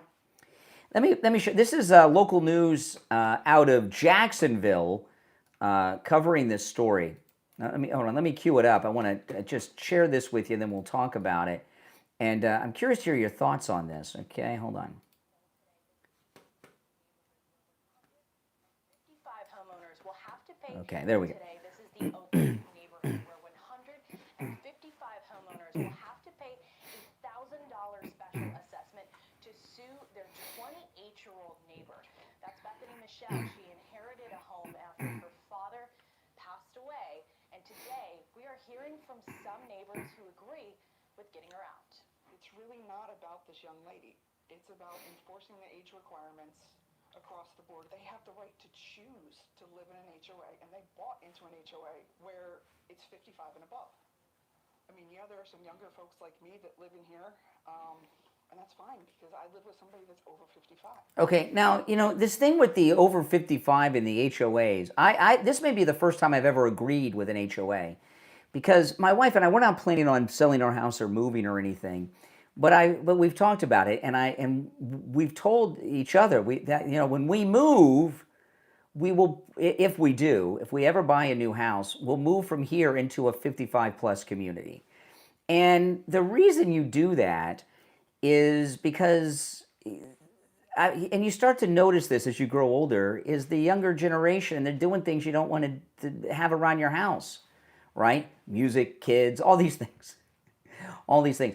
And you move to a 55-plus HOA community in Florida because you want peace and quiet with like-minded people when you're 55 and above. And, you know, I remember when you're younger, you don't get this stuff. I'll play more because they interview the girl and tell her sad tale.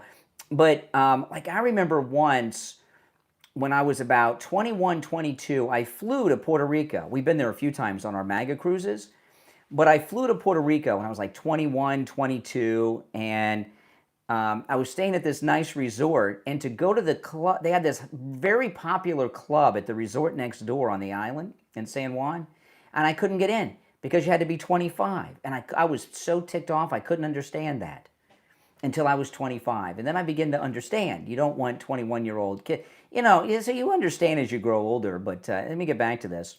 Okay. You know, and while her dad was alive, there was no problem with the young lady living here. But the rules are the rules, and if we don't enforce the rules for one, we can't enforce the rules for all. So you're under 55 living with your mom in this neighborhood. So if the Now that's how in a 55-plus community here in Florida, you can't, like if I'm 55, I have a condo, I have a house. My daughter can, no matter what age she is, can live with me. But the problem is you can't live there by yourself. Same situation were to happen to you. If my mom was to if something was to happen to my mom, and she was to pass away, I would fully be under the understanding that I would not live here. Like, I cannot live here because I'm not 55. Now, how do you feel about the litigation and the $1,000 you all will have to pay? No one's excited about the $1,000. No one. This community is now getting national attention because of this issue, and that's bringing. By the way, what a loser that woman is. She's like 35, 40 years old. She's living with her elderly mother. Up some mixed feelings. And she's not going to be paying the $1,000. Mommy will. So how are you feeling about all the national attention? It's been a lot. Like me as a person, personally, I am not equipped to deal with this. But being that I have been put in a position to potentially become an advocate for caregivers, to become maybe one of the first to figure out what goes on in a situation like this, to potentially even change the laws, because there are people who have reached out to lawmakers on my behalf. It's bittersweet, but it's for a good reason. Whether the outcome is in my favor or not, this needs to be very clear for all homeowners, all 55 plus people with caregivers. Personally, I think she should move. I think her dad did her the great honor of leaving the house to her. But, I mean, this is an over 55 community where they've chosen to be over 55. And I think it's really unfair that one homeowner who doesn't want to follow the rules is saying, all of you have to pay to sue me to get me out. Yeah, and by the way, I won't play the rest, but the HOA actually voted and kicked her out. So she's got to move out. You know, sell Dad's house. You know, it's a funny thing as you get older. You know, this girl, she's 28 years old, and she dresses in very tight, skimpy clothes. So she's going to have, when you live in you move into a 55 gated HOA community here in Florida, you don't want some 28-year-old girl who wears skimpy, tight clothes, who's bringing her hookups over and everything else. The next thing you know, she's got kids living in, you know, that's not what it's about. I've never agreed with an HOA before, but I do with this one. I would be right there at the meeting, kick her out. She could rent the house out. She could sell the house, but Dad's not there to take care of anymore. Get out, okay? With your tight jeans and your hookups. All right, let's go. You're on the air. What's your name? Where are you calling from? Yeah, Sean, West Lake Worth. What's up, Brian? Hey, what's up? Hey, I'm just wondering, hey, is Richie fake MAGA too? Because, you know, he's been criticizing Trump a lot about the war. Yeah. Okay, well, can you answer the question? Is he what? Fake MAGA? Fake MAGA. Is he fake MAGA? Yeah, Richie doesn't like Trump. Richie does not like Trump. He never has. Yeah. No, so he's not fake MAGA. He's just not MAGA. He's never claimed to be MAGA. Oh, okay. He hates Trump. He always has. Oh, okay. Like you. Yeah, because it's just funny. Yeah, no, see, that's the thing. My one objection was the war, and you called me fake MAGA, but yet Richie's been crying for a month because... Richie has never supported Trump. Richie has never supported Trump. He doesn't like Trump. Richie the bus driver? Yeah. He might agree with things he does from time to time, like the big, beautiful bill, but he's not MAGA. Nope. Really? Okay. Really, okay, yeah. I stand corrected then. I'm sorry. So, no, Yeah, he's I not didn't fake like MAGA. that. He's never claimed to be MAGA. Oh, yeah, I could have swore Richie was. Okay, I'm sorry. No. I was trying to hold you accountable, but I guess I'm wrong. Yes, you are. And I give you credit for admitting you were wrong. That not a lot of liberals do that. Absolutely. Well, I'm not a liberal. I know. This is the problem that you come up with, right? But again, What are you? The first time I ever called negatively about was the war, and I just, you lambast. What's your problem with the war? We've won the war. What's your problem with it? We were promised no new war. No, we were not. No President Trump new didn't wars. say that. Not limited engagements, whatever. No, he didn't say no new wars. He never said that. How many times do we got to say this? No, he did not. I'll post it to your Twitter. He said, I'll send it to you he again. said, Absolutely. he said no more. He said no more endless wars. You can't promise no. And first of and another thing. Okay, there's two things about this. Okay.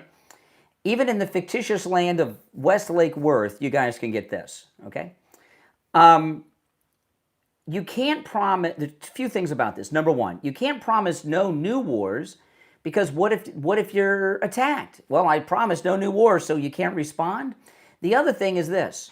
The Iran operation is not a new war. It's America's longest war. We've been at war with Iran for 50 years. How many casualties has Iran been responsible Thousands. for on American soil? The answer is zero. No. Hold on. Zero. Slow down. On American soil? Thousands. Yes. Thousands. Oh my God. Are we going to do 9/11 Yeah, again? yeah, we're gonna do. Yeah, I'm sorry to bring it up, but yeah, the 9/11 hijackers. Some of them were trained by Iran, plus the thousands of Americans who were killed or wounded from the Iranian IEDs in Iraq. Correct, because we shouldn't have been in that war either. But we were there, and they were. So it's okay to. So it's okay. So it's okay to kill Americans in Iraq because you don't think we should have been there? Listen, you're making this distinction like we've had this war with Iran for 47 years, and it's just a flat-out lie. It's not since 1979. They've been killing the barracks bombing in 1983. How many Americans were killed in the Beirut barracks bombing? I think about 250. Yeah, that was Iran did that. Right. Okay. The Achille Lauro hijacking. Remember they hijacked that cruise ship in the Mediterranean and threw an American in a wheelchair overboard? No, the Palestinians are backed by Iran. Iran is behind all of Palestinian terrorism. Are you really this uninformed? Yeah. Do you listen to this show? No, you're just a sicko fan. I mean, it's crazy. Wow, the backflips, the tricks you do on it, man, so to speak. As the kids say, man, you're doing tricks on it. And he was sleeping yesterday, too. I can't believe you would lie so blatantly. I was watching. It happened. He's 80. It happened. It didn't happen. I don't understand. It didn't happen. It did happen. It didn't happen. Don't believe our lying eyes. And if it did, so what? This is 1984 with you. So if he did, that's what I'm saying. even if he did, so what? That's what I'm saying. So why would you lie? It makes no sense. I didn't say that he did. I saw him give a tic tac to J.D. Vance. You told Doc. Wait a minute. Now, do you not remember your own lies from like a half hour ago? I don't lie. He didn't fall asleep. I'm still saying he didn't fall asleep. I didn't say he fell asleep. I said if he did, so what? An altered state of reality. Okay. I mean, it's just crazy. Let me ask you, if he was asleep, how did he give that tic tac to JD? How long was the service yesterday, Brian? I don't know, 90 minutes, 2 hours. I was, but hey, listen, I almost fell asleep listening to Sean Hannity eulogize himself. So, it was pretty tough to get through Hannity. What Hannity did yesterday, I lost track of how many times he says, I, me, my show, and Fox News. What Hannity was doing, being the narcissist that he is, he was assuming that the Lindsey Graham funeral was being carried, on all the news. So he was doing endless promos for his show on Fox News Channel. It was ridiculous. It was pathetic, in fact. Anyway, I was just checking. Have a great day. Thanks for taking my call. All right, from the fictitious city of West Lake Worth, which does not exist. Callers on hold, stand by. It's the Steve Kane Show. My name is Brian Craig. Our number is 888-465-2631. Back after this.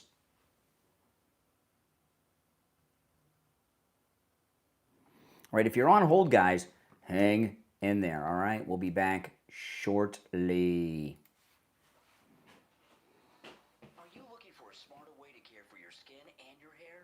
You can do just that with Valaya AI. Valaya AI is your personal AI wellness coach. With just a quick scan from your phone, Valaya AI analyzes your skin and hair in seconds, providing personalized recommendations for acne, hydration, wrinkles, pigmentation, dryness, hair health, and that's just the beginning. Using advanced artificial intelligence, Valaya AI creates customized morning and evening routines, recommends products tailored to your needs, and even adjusts your care based on the weather, UV index, and seasonal conditions. What are you waiting for? Download Valaya AI right now in the Apple App Store and Google Play Store and discover a smarter, more personalized approach to skin and hair care. Learn more and see how Valaya works online at mindhatch.ca. That's mindhatch.ca. Valaya AI, healthy skin and hair, powered by artificial intelligence. Have you ever felt like you're just going through the motions? You work hard, but feel stuck, exhausted, or disconnected from the life you truly we want. It's time to stop surviving and start living. And you can do just that with the book from author Jane Morales Moras. Stop dragging, start living, reclaim your purpose and power. Available on Amazon. This inspiring and practical guide will help you break free from self-doubt, rediscover your purpose, and build the confidence to create the life you've always dreamed of. With this first-read and life-changing book, you'll discover how to reconnect with your dreams, overcome negativity, build resilience, set healthy boundaries, and align your emotions with your goals so you can finally move forward with clarity and purpose. Whether you're a student, entrepreneur, professional, or simply someone ready for a fresh start, this empowering book provides real-world actionable strategies to help you stop living by other people's expectations and start becoming the person you're meant to be. Your purpose is waiting. Your best life is still ahead of you. Stop dragging. Start living. Reclaim your purpose and power. From author Jane Morales Moras is available right now on Amazon in Kindle, paperback, and hardcover. Start your transformation right now and order your copy of Stop Dragging. Start living. Reclaim your purpose and power on Amazon. All right, we'll be back at about 90 seconds, a little less than that. So hang in there. If you're on hold, stand by. I'm going to go to the phones when we get back. All right? Yep, the number is 888-465-2631. It is pinned in the live chat, 888-465-2631. And guys, if you could please like the video, if you don't mind, all right? When you like the video, it gets the video recommended to people that have not yet found the channel, and that helps so much. So please like the video. And those of you that do that regularly, thanks so much for doing that. And please continue to. It does help a lot. All right, we've got a little less than a minute, and we'll be live back. We're still in radio break. Oh, man. These liberals, they have to believe certain things, right? Do you guys agree that Sean Hannity was up there trying to promote his Fox News channel show on all the other networks? I've never seen anything, when he said, Lindsey Graham raised more money on my show than anywhere else, oh my goodness. I've never heard a man eulogize themselves until Sean Hannity yesterday. So bizarre. All right, stand by. Oh, boy. But I do credit the liberals for attempting today to catch me in something.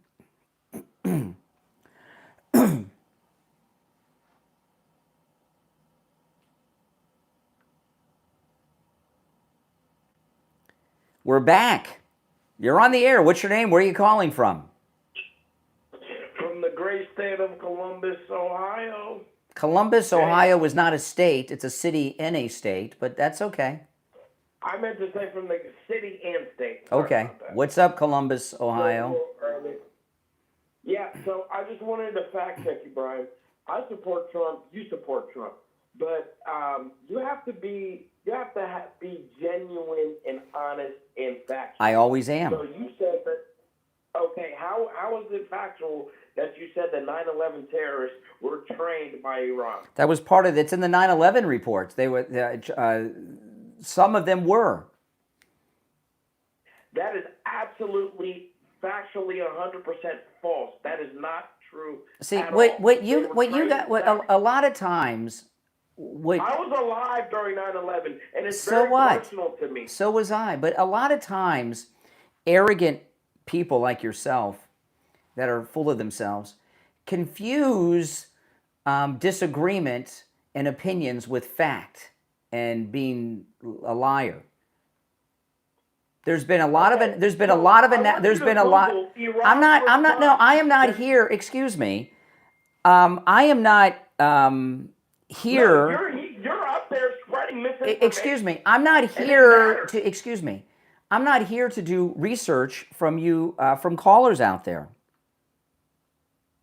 Okay, but you're there to spread misinformation? No, there's been a lot of reporting over the last 25 years that Iran reporting that said Iran trained the terrorists, or they were even related to Iran. Well, you're wrong. I'm sorry, Missy. You're very upset here. Do you know what Wahhabism is? Listen, I'm not here to take a quiz or be questioned. There has been on this. There has been. Excuse me. That is not related to Iran. Excuse me. There has been multiple reports over the years that Iran helped train some of the 9/11 hijackers. Okay, well, I'm saying, and you can look it up, and your viewers can look it up. Not one terrorist was trained. Iran had nothing to do with it at all. And okay, what's so amazing all right. is their supreme leader came out and condemned the 9/11 attack. Oh, really? So yeah, and then yeah. so now you want to cite. This is interesting. So you're citing. So you're citing as this is amazing. Excuse me. You are get consent from your viewers through misinforming and lying about Iran. You're giving me as a source of credibility the Ayatollah Khomeini? Are you out of your mind? That is not my source. You said their supreme leader. You said the Iranian supreme leader said. That is not my source to tell me that they had nothing to do with it. Mm-hmm. That is not my source. I am just plainly stating. So why are you so hysterical? You said this is personal to you. Because in the 9/11 attack, I lost a dear friend of mine. Well, I'm sorry. Well, I appreciate it, and it would be respectful that we do not lie. I'm not lying. I'm not lying. Souls that we lost. I'm not lying. Can you prove to me that I'm not here. Listen. What reporting? I am not here to prove anything to you. And the court of public. When I do this show every day, 7 days a week. All right, and I've done it for over 30 years. I don't have a massive filing cabinet for every reference I make to pull out an article and say, come on, that's stupid. Okay, so okay, we would know that. Okay. No, I am a well-read and informed person, and when you might be informed in certain areas, but in foreign policy, you are completely. But I'll tell you this. I'll tell you this. I'm glad you're calling from Columbus, Ohio, because, being my hometown and all, there's something in Columbus, Ohio that could help. Yeah, Columbus, Ohio is my hometown, proud to say. But there's something in Columbus, Ohio that could help you a lot. Yeah. What do you think? What is that? Well, what do you think I'm thinking of? There's something in Columbus, Ohio that could help you a lot. What is it, Brian? The state mental hospital. I'm the state mental hospital. You are unhinged and very emotional and out of control of yourself. Unhinged. You wouldn't be emotional if one of your best friends died in the 9/11 attack? It wasn't a family member. It wasn't a spouse. I mean, I could understand being upset, but your emotional reaction, because you say you knew someone who died on 9/11, is a little out of control. It's a little out of proportion. Was it a romantic relate? Was it like your boyfriend or something?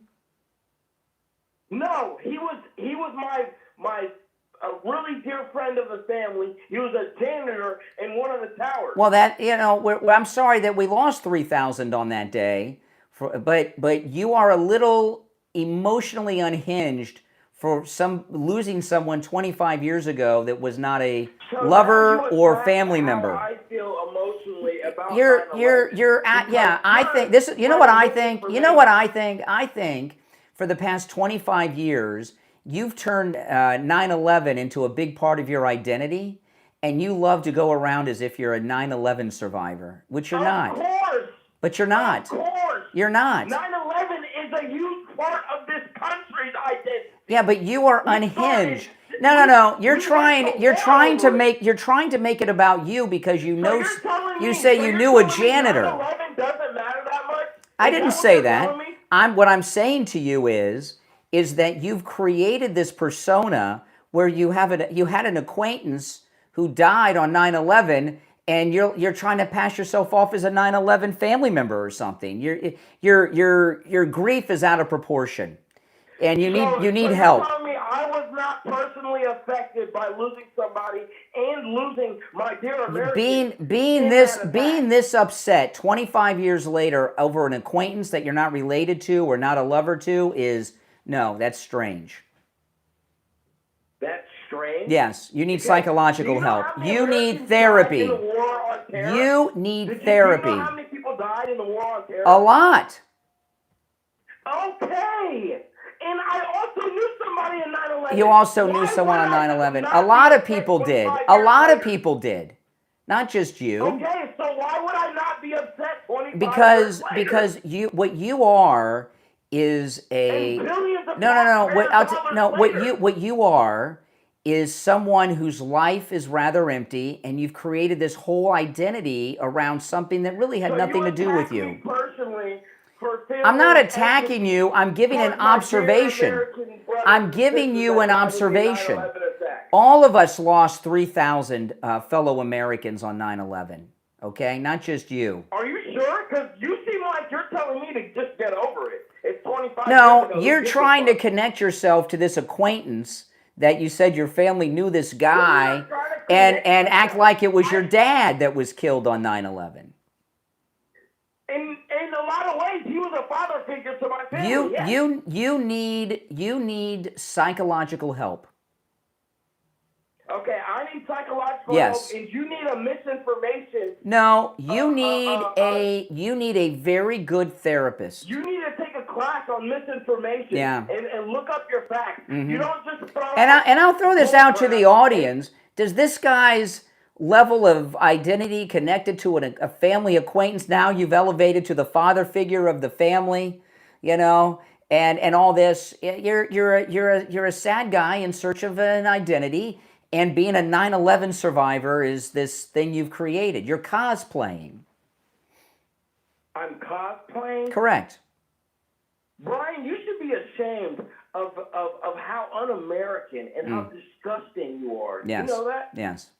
You have a disgusting soul. Yes. You're a terrible human being. Uh-huh. And you think Now, if it was your dad, if it was your dad or your grandpa or your mother or your sister or your brother, I would still say that you needed counseling, because you obviously are at a stage of grief and anger 25 years later that's unhealthy. What do you mean? I came to terms with the death. You haven't come. Oh my goodness! You have not come to terms with anything.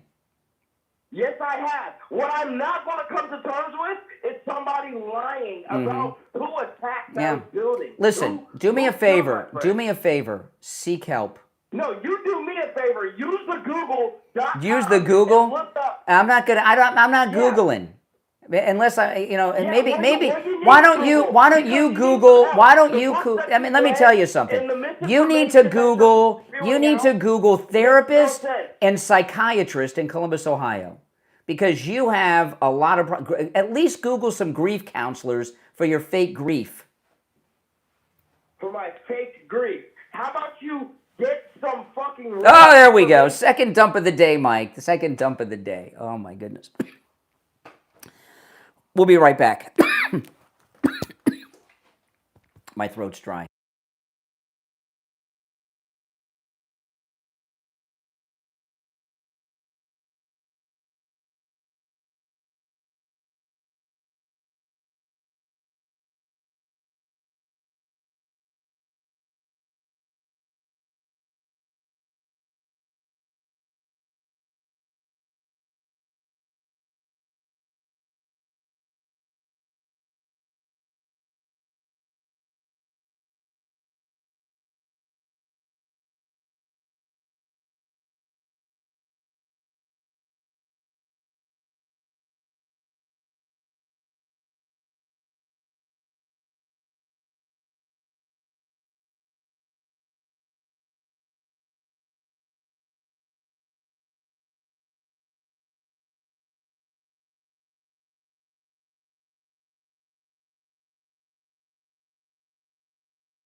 Okay.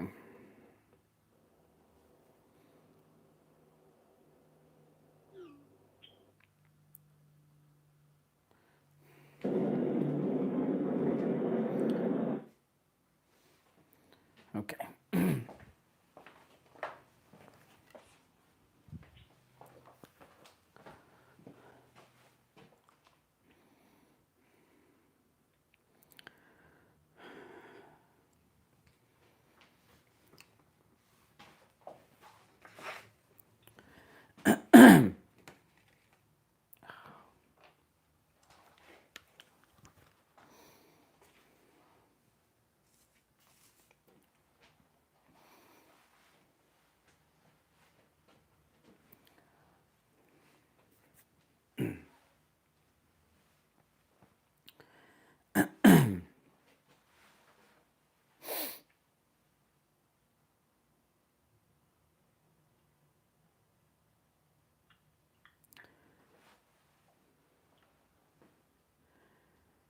All right, and it's time to check in with Attorney Barry Siegel from the Siegel Law Group. Attorney Barry Siegel, good morning.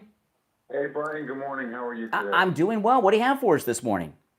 Brian, one of the important concerns that people have when it comes to estate planning is avoiding probate. And a lot of times I kid around that people know they want to avoid probate even though they don't know what probate is. They've just heard so often that you need to avoid probate. And why do we want to avoid probate? Because it's avoiding court. It's not you yourself avoiding court. It's your loved ones, usually your surviving spouse, your children, grandchildren, whoever you name to be in that position, a successor to you in your will or the person in your trust if it's not fully funded. All of those things could end up leaving your estate going through the probate process, and the probate process is something you don't want to do. Think about it. If you've ever had to go to court for any reason in your life, whether it be a traffic ticket, a divorce, any kind of business dispute, anything, it's not a pleasant experience. It's not something you want to go through. It's not something you want to leave your loved ones to have to go through after your death. They're already going through a lot at the time of your passing, having to deal with the grief and all the arrangements, everything else. And now they're going to have to deal with lawyers and take a year or two to deal with this process, deal with the judge, spend all this money. It could be very, very expensive, very time consuming. When you could have set things up properly and avoided this entire process, and avoided going to court, the assets would have gone to the beneficiaries very quickly with little or no expense. It would not have been a public process like probate would have been. So it's avoidable. You just have to plan to avoid it. And that's one of the things we help people do at the Siegel Law Group. Yeah, and probate can be expensive. You got the legal fees, and I imagine, Barry, there's some real nightmare situations where families, because they can't sell the house, they have to maintain the house and pay taxes and HOA fees and mortgage. It's got to be a real financial mess for a lot of families, probate, Barry. Yeah, it sure is, and that's one of the reasons why it's one of the number one goals that people have when they come to see an attorney like us. They want to avoid probate. Now, there's shortcuts. There's ways that people could try to avoid probate without setting up a trust. Yeah, good luck. But there are problems with those situations as well. And those are things we can go over with you during your free consultation, or if you come to one of our upcoming seminars that will be resuming in probably late August or September. Yeah. So we can give all those explanations. I know we don't have time to go through it all today on the show, but there's a lot of information we provide to you during our Indeed. consultation. Well, listen, call the Siegel Law Group and schedule your no-charge in-office consultation. And remember, there's only a couple days left in the month of July, and Attorney Barry Siegel, for the 250th anniversary of America, is offering $1,000 off in the month of July. Here's the number, 855-FLA-3782, 855-FLA-3782, and online, SiegelLawGroup.com. All right, Attorney Barry Siegel, take care. We'll talk later in the week. All right, thanks, Brian. All right, take care. All right, let's go back to the phones. You're on the air. What's your name? Where are you calling from? Hey, Brian, Carlos from Port St. Lucie, Florida. Hey, Carlos, what's up? So this idiot from Ohio. Oh, my goodness. So the Ayatollah Khomeini, whatever his name That is. was his source. The guy who says, right. The guy who says death to America. Is saying he's saying that he didn't. He said that the Ayatollah. He says the Ayatollah Khomeini said they had nothing to do with 9/11. Oh, okay. That makes sense. No, but he said that he condemned it. Yes. He didn't. The guy who says death was, and second of all, if you attack our embassy and you hold our people hostage, that's an act of war right there by itself. Well, Carlos, I didn't want to get sidetracked because the guy was unhinged, and I couldn't get sidetracked on too much. But he's got his dictators confused, his Islamic dictators. It was Muammar Gaddafi, who was the dictator of Libya, who condemned 9/11 after it happened, not Iran. Okay, Right, okay, but it was that guy's nuts. He was crazy person. I'm thinking it's a Trump thing, because if it was Biden or Obama who would have went into Iran and the media would have been behind him, he would have been calling the show saying, "Oh yes, we should be doing all this." I think it's a Trump thing. I think they just hate Trump. Yes. They all just hate I told you, the Trump. Gen Zs that listen to this program and call me, they're really a messed up generation, especially the men. If you can call them that. The male gender of Gen Z, they're messed up. They have a lot of psychological issues. You can tell they got a lot of anger, a lot of hate. You know who I'm really, really upset with? That Judge Napolitano. Oh, he hates Trump every which way he it does. is. He does. He does. Yeah. Oh my God! Every time he comes on Newsmax, I just turn it off. I mean, it's Really? like He is a never. He I noticed that when he left Fox is when he came out of the closet as a never Trumper. Yeah. Oh, he hammers them for every little thing, any little thing. It's crazy. All right, young man. Have a great day. All right, You're the Carlos. best. All right. Don't let these liberals get to you. Are you kidding? Please. Thanks a lot, Carlos. You're on the air. What's your name? Where are you calling from? Blind colonizer from Fort Lauderdale. Hey, what's up? Blind colonizer from Fort Lauderdale. What say you? Yeah, first of all, I just added something. I called the guy from Ohio. He said it's been like 25 years since 9/11. Like, get over it. But mind you, you keep bringing up 9/11 and saying we have a Muslim mayor 25 years after 9/11. Well, I don't have a Muslim mayor. New York City has a Muslim mayor. New York City. Fort Lauderdale, you probably have a gay mayor in Fort Lauderdale right now. Probably. I don't know who the mayor is of Fort Lauderdale right now, but they're probably gay. Yeah. Not Muslim. And 19 of the hijackers were Saudis and Persians. And So that's okay. This is an interesting thing. Okay, so the 17 of the 19 hijackers were from Saudi Arabia. So you think Saudi Arabia is to blame? Yeah, I mean. Okay, well, so let me play this out. Okay, hold on. So 17 of the 19 hijackers were from Saudi Arabia. So Saudi Arabia is to blame. If I went to the prisons of this country and said, well, most of the guys in here for murder are black, would that mean that you and black people have any responsibility for their crimes? Well, they want a nuclear weapon now. No, they don't want a nuclear weapon. Hold on a second. If all of Saudi Arabia is responsible because 17 of the 19 were Saudi, are black people, if they're the majority of killers in prison, are black people in general responsible for them? I don't know if most of them are killers, but most of the prisons are full of black people. Okay, so are black people responsible for that in this country? Are African Americans responsible for their crimes or not? Of course not, right? Of course not, right? Yeah. No. Saudi Arabia Saudi Arabia. The president is building them a nuclear reactor that generates electricity. Okay, and it's being built by American companies with American materials. It's not a nuclear bomb. That's another liberal lie. I'm out of time for the hour. Blind man from Fort Lauderdale. Callers on hold, stand by. We're a little messed up on our break schedule. It's my fault, guys. We'll take our break for the top. Be back with more right after our top of the hour break. I'm Brian, it's the Steve Kane Show, back after this. That kid from Columbus, Ohio is nuts. He's just nuts. I mean, even if it was a parent, his level, it was Gaddafi that condemned 9/11, not the Ayatollah Khomeini. But getting logical things in, But when you,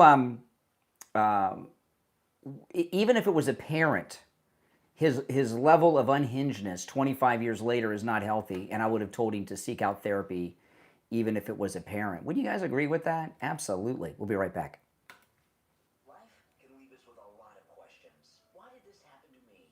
Why do I keep repeating the same patterns? And where is God in all of it? If you've ever asked those questions, you need to tune into the Healing Philosophers podcast with the Healing Philosopher on Spotify. Through honest conversations and real-life experiences, each episode explores topics like healing from past hurts, generational karma, letting go of what's holding you back, understanding narcissism, and discovering how God can use even life's hardest moments for a greater purpose. The Healing Philosophers podcast is about finding hope, growing in your faith, and realizing that your story in every season of your life has meaning. Add the Healing Philosophers podcast to your Spotify playlist, and make sure to share the podcast on all your social media, and invite your friends and family to listen too.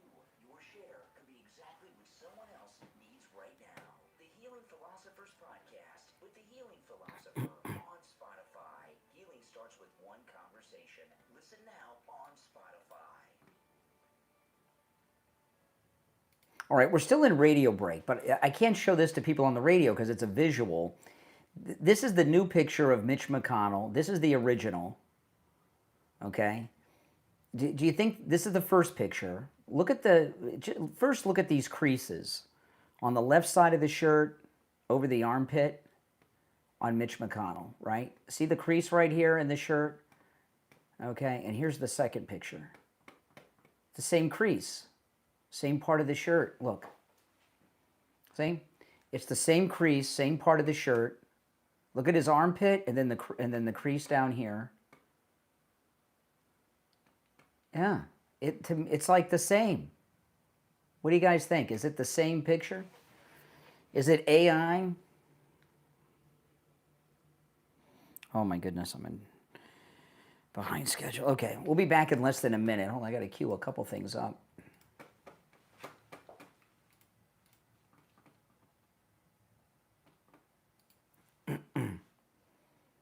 Give me a second here.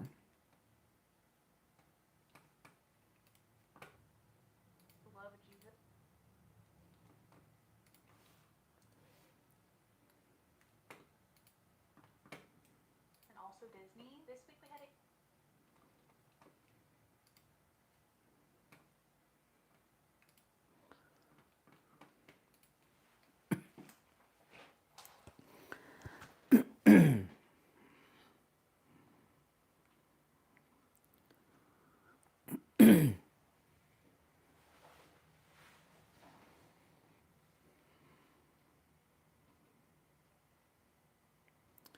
All right, we're back. It's the Steve Kane Show. My name's Brian, and if you're on hold, hang in there. If you'd like to call in, the number's toll-free, 888-465-2631. I saw a story today in the news I couldn't believe. I never thought I'd see such a thing. There was a Bible study group that met at Walt Disney World in one of the theme parks, and I was reading this article. Bible study at Walt Disney World sparks debate among fans.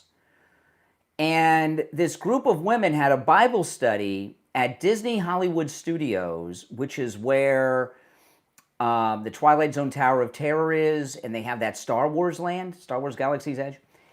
And they actually had a Bible study unannounced that they organized, and people are freaking out. And this is awesome. You know, I was an annual pass holder at Walt Disney World for many, many years.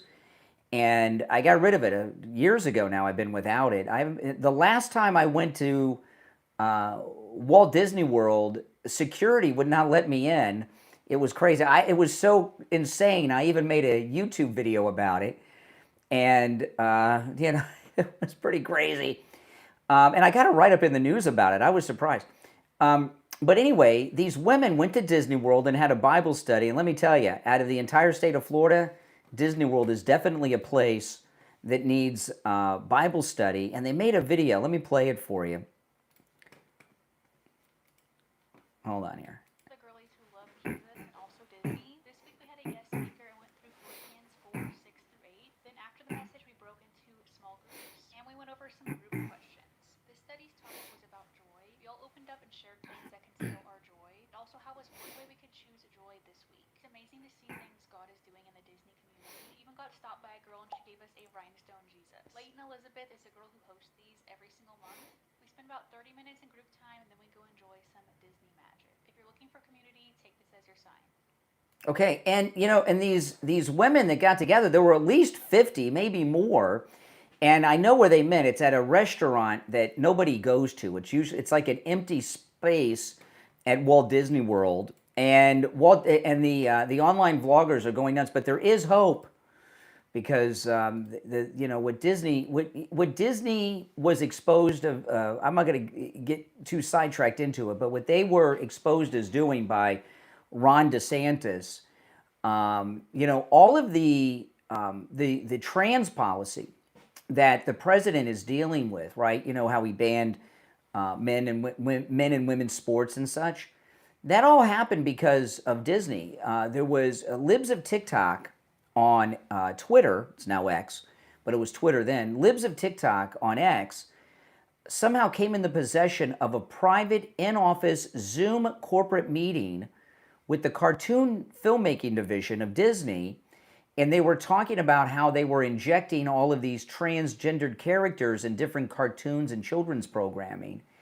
And it led to Ron DeSantis cracking down on Disney, taking away their municipal status and such here in Florida, and led to the Republican Party taking men out of women's sports as part of the platform of the Republican Party.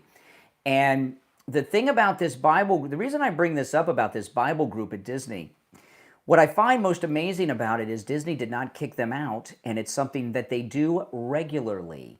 And they were meeting in the middle of the day in a restaurant on Disney property at the Disney Hollywood Studios theme park, which is a really good park. I like that park. I've been there many times. Although I haven't been to Disney World in 4 or 5 years, and I don't know if I'll ever go back. I've been so much, and it's so expensive. I'm not going to get an annual pass again. I cannot imagine getting an annual pass again.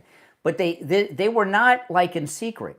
At least 50, maybe more. They had a guest. They were up talking. They got their Bibles out, and they're a regular group of Christian women who are also Disney fans, and they have these Bible studies at Disney theme parks regularly, and Disney doesn't kick them out.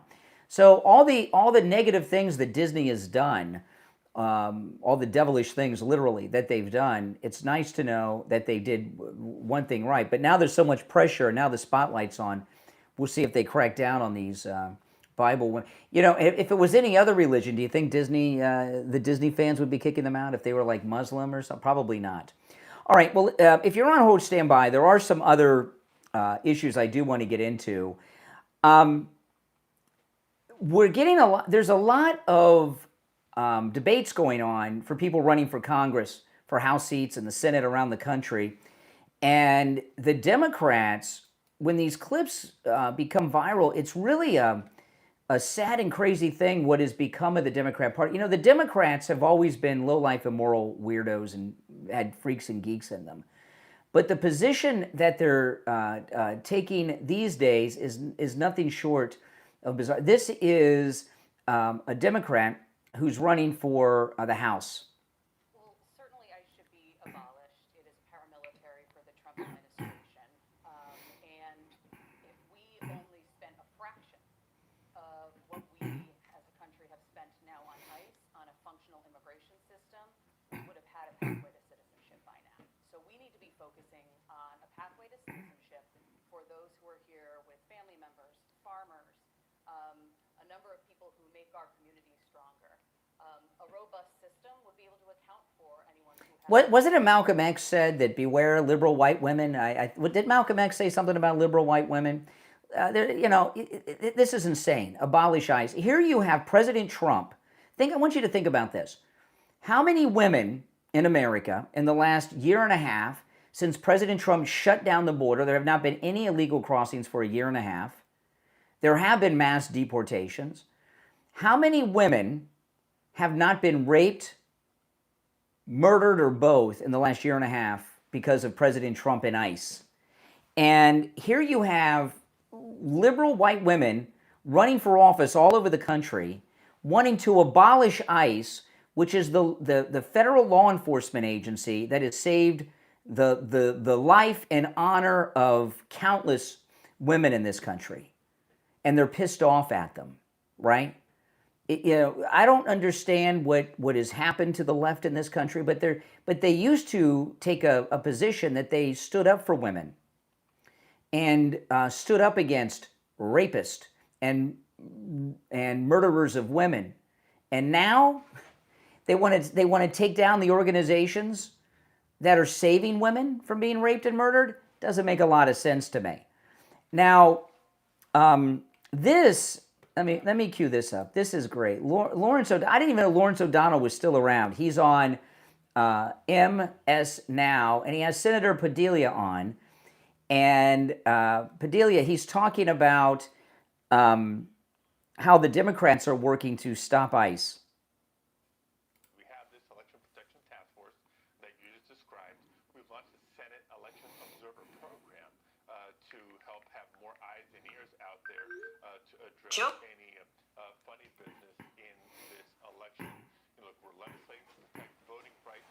We're stopping the Save Back the Save America Act. They can change the name, but we know what their full intent is. Okay, so they're mobilizing to stop to protect voter rights, and they have a team to stop the Save America Act. Okay, here's the thing.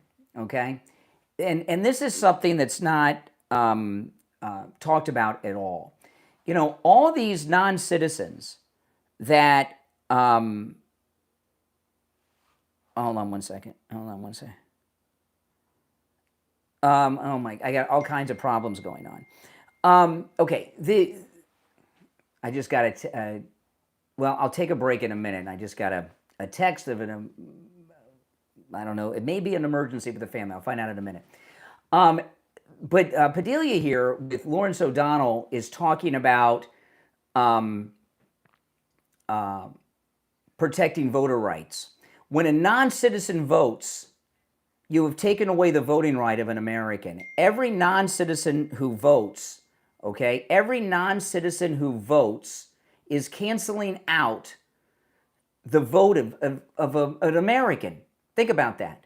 So if you really want to talk about people's voting rights being violated, it's American citizens whose vote is canceled out when a non-citizen votes. All right, I'm going to take a quick break, and I'll be right back.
Oh my goodness. Oh, it just family disasters.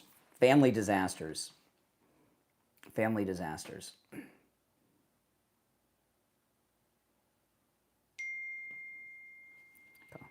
Um,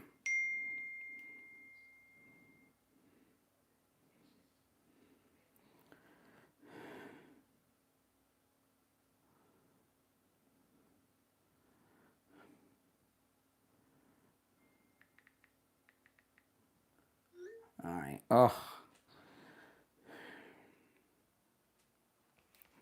All right.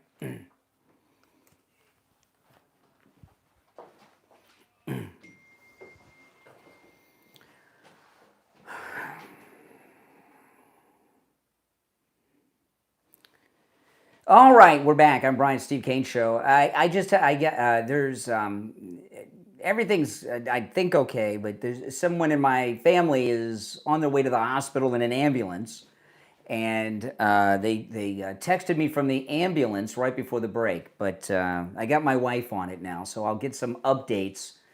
It's the show must go on, and we've got a little less than 45 minutes to go, but.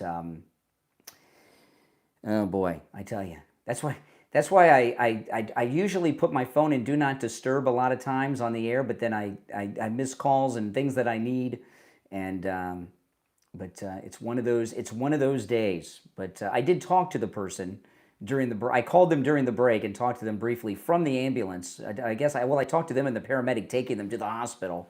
So that's what I'll be doing when I get off the air. But right now. While I'm on the topic of health, I want to talk about life imaging. And, do you have someone in your family who's had a heart attack or a heart condition or even cancer? Well, you need to get over to life imaging. These are things that can run through the family. And let me tell you, when I hear from a listener in this audience who tells me that they went to Life Imaging FLA and found out that they had a heart condition they didn't know about. I've had listeners that have gone there and found out that they have blockage in all of their arteries, had no symptoms, no idea, and they're able to go to their doctor and take care of it. Or listeners who have called and told me, hey, listen, bro, I took your advice. I went to Life Imaging and I found out I had a tumor that I didn't even know about. And, when you go to Life Imaging and you have the heart scan, when you have the cancer screening, it's preventative. You find out about these things before you have that widowmaker heart attack, before that tumor grows, before that heart attack happens. Call Life Imaging. Life Imaging have locations in Broward, Palm Beach, and Dade, as well as Orlando. Call now for your free heart scan with a few minimum requirements valued at $699. From your cell, dial pound 250 and say free heart scan. You'll be connected in seconds. That's pound 250, just say free heart scan. You'll be connected in seconds. And make sure when you're there, you ask about their full body cancer screening and virtual colonography and say goodbye to sedation. All right, we are back. And the show must go on, even though I've got all these things going on off the air. It's just the way it is. I got to tell you, over the years, I've had more things happen in my life while I've been on the air, and I can't do anything about it till 9 o'clock. I don't think I've had to run out. Maybe once or twice I've had to run out of the studio, but sometimes things happen and you really can't do anything about it, so you just you hurry up and wait. So the show must go on, and we have 41 minutes, and then I'll be able to get more involved in that other thing. But my wife's on the phone taking care of things right now as we speak. All right, well, let me get back to it. If you missed the early parts of today's show, you missed a lot. Okay. And we've had a number. Those of you on hold, stand by. And if you'd like to call in, please do. The number is 888-465-2631. 888-465-2631.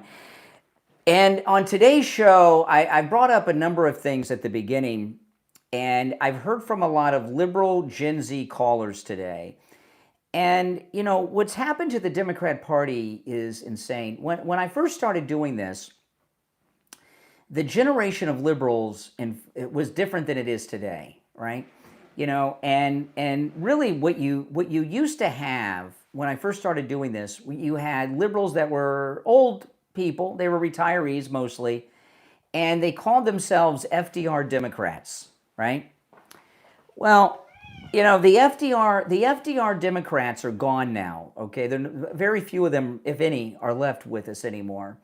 And the people that are Democrats today, when you hear them on the phone, is a whole nother thing. And, you know, Democrats were always emotional and based decisions on how they felt, but they weren't as psychologically and emotionally unhinged as they are today. And some of the liberals that have called today, and I think they've all been men. I don't think we've heard from any female liberals today. I think all of them have been men. They've all been unhinged. It's just a matter to what degree. And last night, Stephen Miller was on Fox, and he was talking about what's happened to the Democrat Party.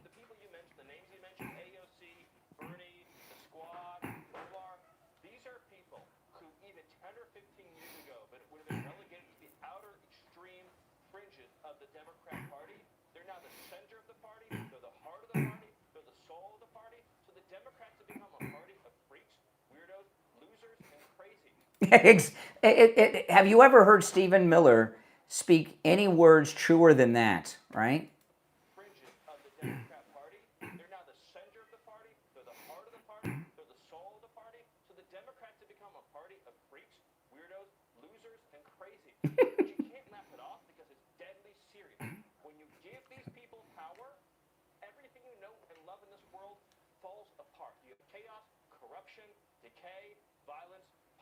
Yeah, and he's right on the money, Stephen Miller. The Democrat Party has been taken over by the fringe lunatics who were the hardcore left-wing activist fringe, who were always mental patients, but now they're running the party. So how did this happen?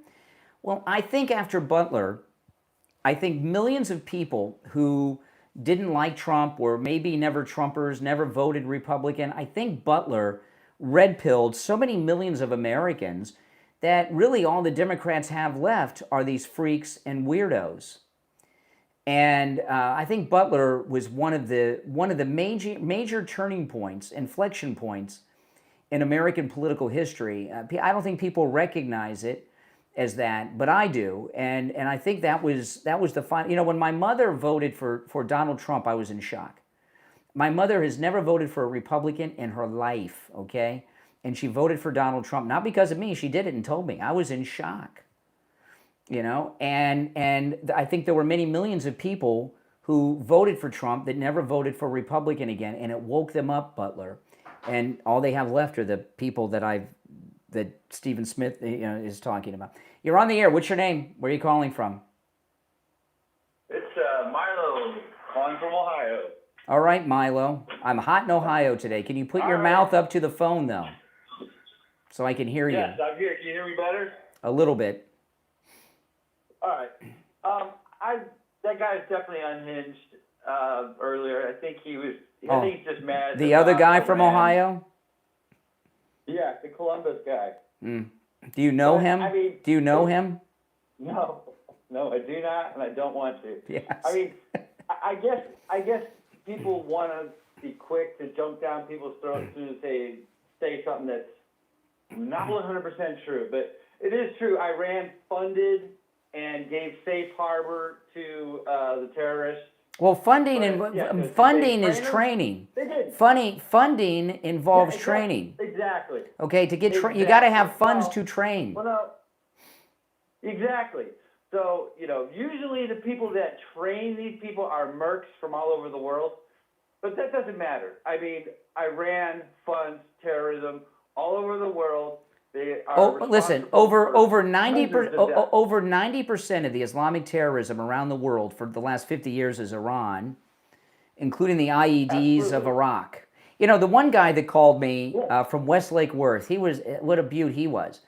You know, he said, well, what Americans have been killed by Iranians? I tell him the IEDs in Iraq, and he said, well, we shouldn't have been there. Oh, so that means it was okay to kill Americans in Iraq because he thinks we should. You know, the way that liberals view the world is through a prism of insanity. Yeah, exactly. And yes, a lot of the terrorists came from Saudi Arabia, but extremist Muslim can come from anywhere in the world, and then they go to the areas where all the terrorists are being trained, which is Afghanistan, right, back in the day. But guess what? Venezuela also was an area where Hezbollah and the cartels were being trained. Well, Venezuela has been allied with Iran. They are no more because they're a client state of the United States. Yes. But Venezuela was allied and worked closely with Iranians, the Iranian military. They would do naval maneuvers off the coast of South America with the Iranian Navy for years. Mm-hmm. Yep. Now, I will say, just want to say one thing, that, you know, I have not heard anything that Trump ever allowed Iran to ever shoot missiles. Now, we do allow missiles. No, there was a bombing. No. One of the bombing runs we did in Iran, I don't know if it was the nuclear reactor one, but one of the bombing runs we did in Iran, and before this air campaign, President Trump allowed them to fire rockets into Iraq to crash in the desert. And there was another instance where he allowed it too. We don't launch missiles. Same with Israel. If they know that they're going to, the trajectory is going to be not going to hurt civilians or have civilian casualties or military, they'll just let them go because we have only certain amounts. And not to mention, that's just if something goes wrong and they shoot it and debris comes down. So they will allow missiles to just fly over if they know, you know. That one in particular. No. That one in particular. They allowed them to fire them into Iraq, towards a U.S. base, but they landed far out in the desert. It was an arrangement so that they could save face with their people. It was talked about at the time. I heard the same thing, but I find it was in the news. Anywhere that it was in the Trump news. said it. It was in the news. Yeah, but did Trump say it? You and I both I don't remember, but it was widely reported in mainstream news outlets. You know, I totally remember, but I've never heard Trump ever say anything like that. I just don't think he would. I have a vague memory that he did, but I can't swear to it. But it doesn't matter. I mean, I think we can agree. Even if you were wrong, I'm not going to jump down your neck and start crying over it. Oh, like the last guy. Just like that other guy. It's ridiculous. Where are you calling from in Ohio? Cuyahoga Falls. Okay. It's up north. Mm-hmm. You know, it's between Cleveland and Akron. Yeah. Beautiful. Yeah. You know, but I'll tell you, that guy was very, very unhinged. Very unhinged. You know, he's believing the propaganda against the actions we're taking in Iran. And, well, Columbus, Ohio, very necessary. let me tell you, it breaks my heart that my hometown has become this liberal place of lunacy. There's a lot of fraud there. You know, Columbus, Ohio is so liberal. They not only did they take down the statue of Christopher Columbus in downtown Columbus, this massive statue, they took down. They were going to change the name because the name Columbus was so offensive. The mayor was going to change. I mean, come on. I mean, they're nuts in Columbus. Cleveland lost. They changed the name of the Cleveland Indians to the Cleveland Guardians. There was only one group that was consistently crying about the name. But I lived in Colorado. I've been on. Well, listen, I gotta go. I'm very late for the break. I gotta run, but I do appreciate the call. Okay, I'm all messed up on my schedule here, so you got to bear with me, Mike. Oh, you know, I want to talk about Dr. Appleton. Oh, you know, Dr. Appleton's amazing. You know, Joe Thomas, his wife went to see Dr. Appleton a couple weeks ago. She was having some pain with her legs, and Joe Thomas told me that his wife saw relief and quite a bit of relief after the very first treatment with Dr. Appleton with his robotic laser wave pain treatment. In fact, that conversation we had will be a commercial you hear on the program coming up, probably after the first. But I meet so many listeners who were patients of Dr. Appleton, and this still happens all the time. And I'll run into a listener. It happens all the time, and it's always it's a variation of the same thing. They're walking up to me, and I know they're a listener because they'll have one of their hands on a part of their body as they're talking. Sometimes it'll be the back of their neck, it'll be their hip. Sometimes they're leaning forward and touching their knee as they're walking. And when they get up to me, they say, I used to be in pain right here in my neck, in my knee, in my elbow. They're holding on to the part of the body that's pain-free, thanks to Dr. Appleton and his robotic laser away pain treatment. And I feel so good when I hear those stories because, the kind of pains that people are telling me about, pains from car accidents, from a fall, pain from arthritis like I've had, or my shoulder pains. I had 3 different shoulder injuries. 2 of them were falling off of my skateboard, my longboard. And let me tell you, the arthritis was, I think the arthritis was the worst. But when you have that kind of pain, we are on the verge of tears and you just want to go to sleep. It's that kind of pain is so hard to describe. And when Dr. Appleton rids you of pain with his robotic laser wave pain treatment, and you're pain-free, you feel like a new person, and it is wonderful. Remember, with Dr. Appleton, appointments aren't necessary, walk-ins are welcome, even on Saturdays, and the consultation's free. If you have scans or x-rays, bring them with you, all right? He'll gladly look them over. 954-973-0710. 954-973-0710, and online, AppletonCairo.com. We'll be right back.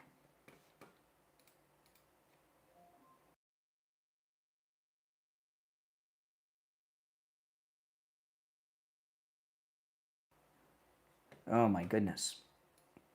No, I got a call from somebody in my family in an ambulance on the way to the hospital, and then my wife's dealing with it now, and I'll take care of it with what I could do when I get off the air. Let's see here.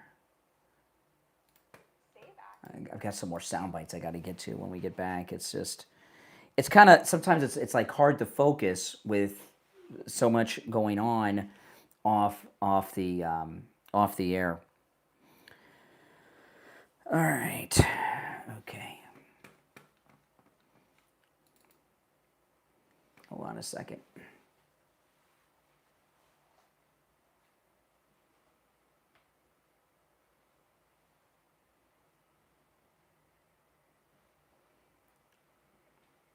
Okay.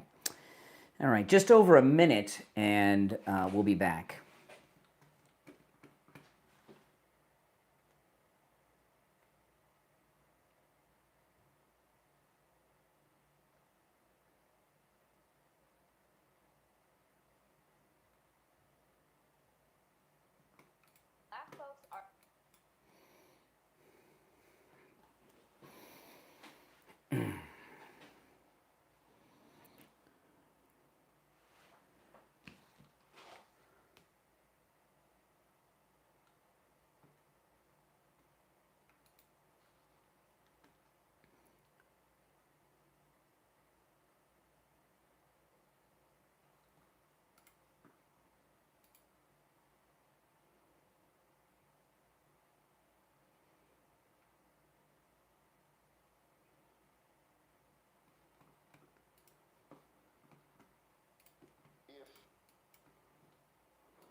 All right, stand by.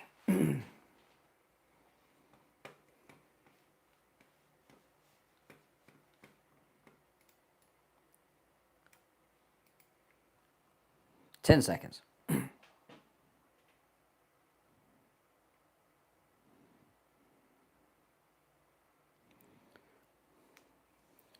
All right, we're back. It's the Steve Kane Show. My name is Brian Craig, and welcome back. Call us on hold, stand by.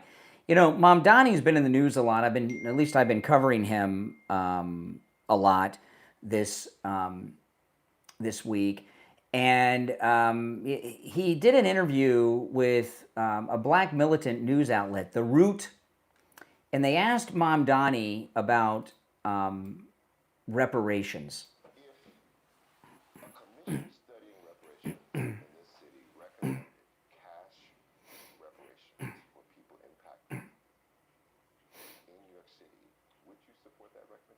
First, I want to say that I stand by what I submitted. It's the truth. It's not a personal assessment.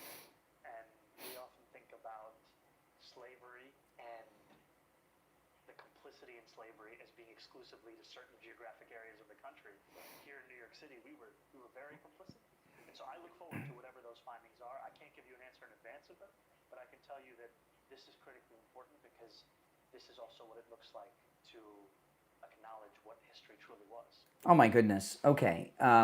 New York was the opposite of complicit when it came to slavery. But see, this is, what he knows about America's story and New York history and American history, you could put a thimble in it and still have room for, I don't know, something big, okay? He doesn't know what he's talking about. And I'll tell you, his mother is a movie director who's directed movies for Disney. I wonder if she had a dialect coach work with him on his American accent, Mom Donnie. I've heard it slip once or twice in the past before he got really famous, but his American accent's pretty good. Not only, New York was, by the way, obviously in the free North and a Union state in the Civil War, fighting against the Democrat slave owners during the Civil War. But New York, as a city and state, when it came to the abolition of slavery in the United States, were some of the first places where it was abolished. Now, I want to pull this up because this is some stuff people don't know about, and certainly Mom Donnie doesn't know. In 17, these are things that I learned about in college that I haven't thought about in years. But when I hear Mom Donnie sitting around talking about giving reparations money, I mean, my goodness, aren't they already out of money in New York with all the free, everything's free? Where's all this money coming from? But in 1799, the New York State Legislature passed a law that every child born of a slave was born free. In 1799, right? The country was new, right? I mean, the country was new. We weren't even 20 years old yet, and all children born of slaves, born freemen and women, and I mean, what year was it? I looked this up because I want to get it right. In 1827, almost 40 years before the rest of the country, in 1827, the state of New York ended slavery. In 1827, the country was new, and they did it. And they just, and by the way, those were white people that did that because blacks were not empowered to do so. So for Mom Donnie to go around, and you see this in California where they never had slaves in California as a state, you look at this talk of reparations. There's a couple of reasons why people talk about reparations. A lot of liberal black people like to hear it, they think, so it helps get them votes. But a number of years ago, there was a black radio station in town. It was a Haitian station that played Caribbean music, except they had a talk show on in the middle of the day. And the station's no longer around. But they had a talk show on in the middle of the day, and it was hosted by two Haitians. And some of you will remember who go back. Remember Jean Jabouin and Miss Ivy? Jean Jabouin and Miss Ivy. And the station's no longer around, and I don't know if Jean Jabouin and Miss Ivy are still around. I don't know, but it was Caribbean music. And you guys know, I love radio. I listen to radio. I love radio. Always love radio. And I listen to radio. I listen to a lot of radio shows and stations that suck. But but sometimes bad radio is fun to listen to too. But they had this show on in the middle of the day, and all they talked about was reparations. That reparations were coming, and we were owed reparations. Now, first of all, they were Caribbean, so I don't know why they would get U.S. reparations. They had Caribbean accents and such. And Steve and I used to call into the show. And then I said, hey, why don't you have us on your show as guests? So Steve and I used to guest over there regularly, okay, on this Haitian radio station. And they were talking, and they were talking about reparations. And I remember Steve and I, we told them, why do you guys spend so much time talking about reparations for slavery? It's never going to happen. They were in shock. What do you mean? They were angry and in shock. And they actually thought that the money was coming. And so there are a group of people in the Black liberal community that do think reparations are coming. First off, just because you're Black does not mean you're descendant of a slave. And just because you're Black doesn't mean you're descendant of an American slave. Okay, these are all things that are very true. Okay, I mean, there's been so much immigration into the country, and not all Black people, even during the days of slavery, were slaves either. I mean, it's so absurd, and how far do you want to go back with all that? But Mom Donnie's talking about the reparations. Does he do anything other than give other people's money away? You're on the air. What's your name? Where are you calling from? Hey, Brian. Good morning. It's JJ from Mass. Hey, JJ. Yeah, I'm coming in on the missile, the missile talk. Absolutely. Save face, but I'll tell you this: the reason that they don't teach history in school anymore is because of what you just said. The history actually proves, it basically interferes with their con job narrative. Yes. Of what they've done, and it's fascinating. Yeah. If you have time to read the history of our country, it's just amazing. Anyway, Yeah. That being That's said, my hobby, right? Yes, mine too. Mine too. My I love history. But I do remember Trump talking, and or the media, but I seem to remember Trump even mentioning the way that Trump talks about these things, sort of off the cuff. Well, listen, I'm up against a break, and I'm gonna, since you haven't said anything other than hello, I'm gonna put you on hold, and I'll go back to you after the break, and the rest of you on hold, hang in there too. Time is short. Now, I want to ask yourself this: has your mom or your dad ever had a heart attack?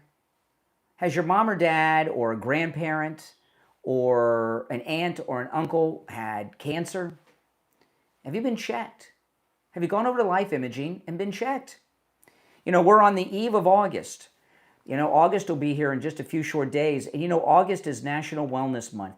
Heart scans and cancer screenings are something you need to add to your annual schedule. Pick a day. My wife's birthday is when we schedule a lot of things because we'll never forget the birthday, right? And right now, call Life Imaging FLA and make it a yearly thing for you. I've talked to some listeners who go down as couples for their heart scan and cancer screening. And let me tell you, I have talked to people who have found out they have all kinds of conditions that they have no idea that they have. And ask yourself this question: out of all of the people you know who have had heart attacks in your life, in your circle of friends or family, out of all the people you know that have had heart attacks, whether they survived it or not, how many of you knew it was coming? It's always a surprise, isn't it? That's right, because there's not signs and symptoms oftentimes. In fact, in 30 to 40% of heart attacks, the first symptom is instant death. Call Life Imaging. They have locations in Broward, Palm Beach, Dade, and Orlando. Call Life Imaging now for your free heart scan with a few minimum requirements valued at $699. From your cell, dial pound 250 and say free heart scan. You'll be connected in seconds. That's pound 250, just say free heart scan, and you'll be connected in seconds. When you're there, make sure you ask about their full body cancer screening and virtual colonography and say goodbye to sedation. We'll be right back.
right.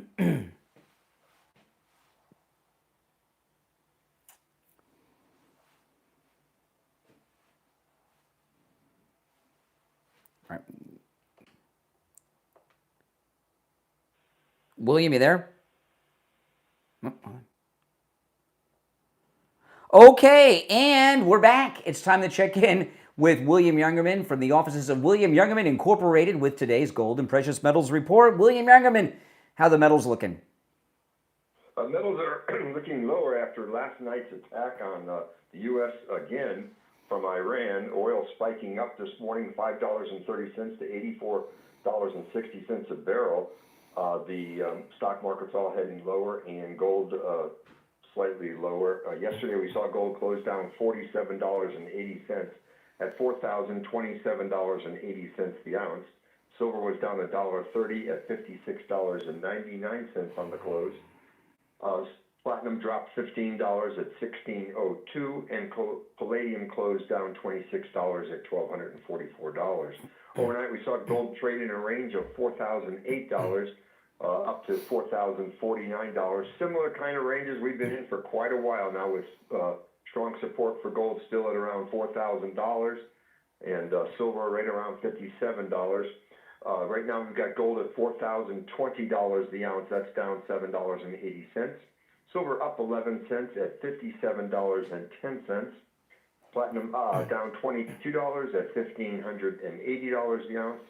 And palladium trading down $19 right now at $1,225. So Yeah. Again, market's still in the ranges we've been in. Certainly at the lower end of those ranges, giving everybody still a good buying opportunity. Absolutely. To take advantage of. Yeah, and remember, at William Youngerman's, a couple things. One, the metals are all available for immediate delivery. But one thing, William Youngerman, that you do, which is really amazing, if you could talk about this briefly, you will buy back anything that you sell. Can you talk about that for a moment? Yes, for over 60 years, we made a two-way market in all of the products we sell, and guarantee to buy back anything we do sell, whatever the current market is. So you don't have to look around for a place to sell your precious metals. No. You can bring them back anytime. We're anxious to buy them back also. So that's something that we stand behind. Yeah, at some point, if it's not you, it's somebody that you leave them to will maybe want to turn those metals into cash at some point, and William Youngerman will always be there for that. Listen, give him a call. He opens at 10 a.m., toll-free, 800-327-5010, 800-327-5010. Stop in at 150 East Palmetto Park Road in Boca on the first floor of the Bank of America building, just east of US 1 Federal Highway on the south side of Palmetto Park Road. And you can find both his address and phone number on his website, WilliamYoungerman.com. All right, William Youngerman, we'll talk tomorrow. Okay, just want to remind everybody also that anything made out of the precious metals that's laying around gathering dust, bring it in and turn it into cash. We buy sterling silver, flatware sets, D-sets, broken jewelry, any jewelry, watches, all of this kind of things that you're not using anymore can be turned into cash or exchanged for regular good solid bullion coins and bars. Even like a broken earring, or a single one, anything. If it's made of the metals, it's money. And another thing you might want to consider. Obviously, you can walk out with the cash, but turn that broken jewelry or that sterling silverware set you never use into some coins or silver bars or gold. You know what I mean? I mean, you can do that too, right? Yes, indeed. That's right. All right, William, we'll talk tomorrow. Okay, have a great day. All right, take care. All right, I'm all messed up on the schedules. The phones are pretty busy. I'm not sure what line he was on, so let's see here. I'll try here. All right, you're on the air. What's your name? Where are you calling from? Hey, Brian, it's JJ. Okay, JJ, I remember. Okay, what's up, JJ? Well, we were talking about the Iranian launching the missiles. Yes. Sort of a safe face tactic. And I do remember Trump in one of his, he's sort of off the cuff. He just starts talking about something. But I do remember him talking about that they informed us, or Trump spoke with them, or they spoke with them. Yeah, I have a vague memory of it. Yeah, I have a vague memory of him doing it twice, and the last time he referenced it was in the deserts of Iraq. And Yes, I believe. Yeah. I believe that's true. Yeah. I believe that's true. And you've got a pretty, listen, I mean, that's what I remember. I would defer to your memory. I think it's better than mine. But at the same time, I do remember that. And as far as the attack that just happened in Jordan, I mean, it's possible again, but the only caveat I would put on that is that, Trump, when he was asked a week or so back, or maybe 2 weeks back, what changed, Mr. President? And he said, I got to know them. Mm-hmm. They are scum and all Yes. this. So that may have changed the dynamic a little bit, but I believe Trump would definitely do something like that if it would gain us a foothold. Well, I'll tell you what I mean. Okay, I could be totally wrong with this, but I don't think I am. The CIA has been active in Iran since the 1950s. Okay, the CIA in the 1950s brought about the coup that put the Shah in power, and so yeah, the CIA have been in Iran since the early 50s. Mossad has been there for a long time, and they're pretty embedded, and I assume that there are many people inside the government that are our guys, that are CIA and Mossad, and the more of the leadership we kill, the higher up our guys are. They're obviously not the strokes that can end it, but our guys may be doing things like giving away a position by firing some rockets or exhausting some rockets they have. I think we've got people in positions of power that are CIA and Mossad that are helping us in the Iranian government. I believe, That's, to me, that is exact. That's very, very plausible, and quite frankly, that's what I believe has been going on the whole time. Yeah. I've said many times, you can't cut a deal with the rabid animals, but we're basically chipping away at those until we get to some reasonable people. Well, listen, I'm very short on time. I appreciate you hanging over, but I'm going to get some other people on hold, and I got another spot to do, so we got to go. All right, you're on the air. What's your name? Where are you calling from? Yeah, Renee from Harlem. Hey, Renee. I had to give your White Power Hour shout out, let you people know reparations are going to come. Okay. All right. You keep waiting for that. You're on the air. What's your name? Where are you calling from? Oh, no, not you either. Oh, my goodness. Yeah, here's Renee sitting in an apartment doing nothing with his life, waiting for the reparations. Good luck with that. I want to talk about Sloman Central Air Conditioning. Oh, man. I got to tell you, in Florida, you guys know, air conditioning is life. Nothing feels better than walking into your home with that ice cold air conditioner blowing cool air with a cool house. And if you have an air conditioning unit that's running all day, if you have an air conditioning unit that's blowing hot air, if you have rooms in your house that are hot, no matter how much the air conditioning runs, you need to call Sloman's Central Air Conditioning. You need to call them today. Get something to write with. I'm going to give you the number in just a moment. Sloman's Central Air Conditioning is offering a 5-ton 18-SEER system that uses R454B refrigerant for just $59.99 with 0 down, 0 payments, and 0 interest for 18 months. Plus, it comes with a 5-year bumper-to-bumper service plan that includes annual system maintenance, filter replacement, and refrigerant, so you don't have any annual maintenance fees. That's amazing. And listen to this. You're also going to receive the Sloman's Shield home security system installed with 5 years of professional central station monitoring included in your AC package. Give them a call right now, 561-217-COOL. That's COOL. 561-217-COOL. 561-217-COOL. All right, we only have a few short minutes left. Welcome back, everyone. And if you're on holding, and I'm not sure if we'll get any more calls, but the Save America Act will happen, unlike reparations. But the SAVE Act popularity and the non-citizens voting and being registered to vote is becoming so commonplace, it's even being discussed on CNN. Oh, no, hold on a second. This is a different clip. I'll play that clip in a minute if I have a chance to play it. This is another one I wanted to play. Sorry, I got 2 clips from the same show.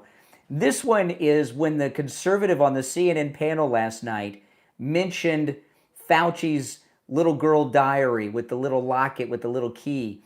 And CNN did not want the Fauci diary to be discussed. Listen.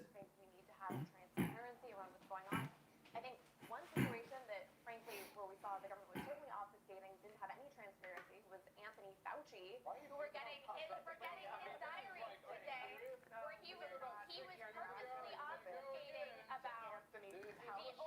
You hear the mob? It's like the invasion of the body snatchers. She mentions the Fauci diaries on CNN, and the whole panel talks, so she can't be heard. We're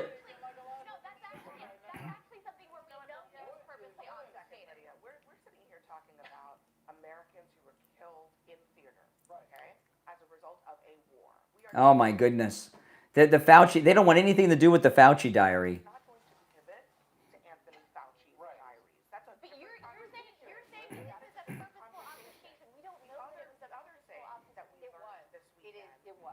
Oh, boy. Why are they so, you know why they're so sensitive to that?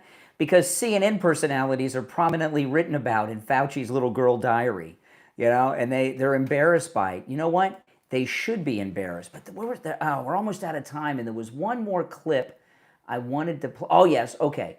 This is, I never thought I'd hear a Democrat. You guys, you say I don't say anything good about Democrats. Here's the Democrat governor. This is the Democrat governor of Kentucky. He's on with Caitlin Collins, talking about Mitch McConnell, because that new fake photo of him just dropped yesterday.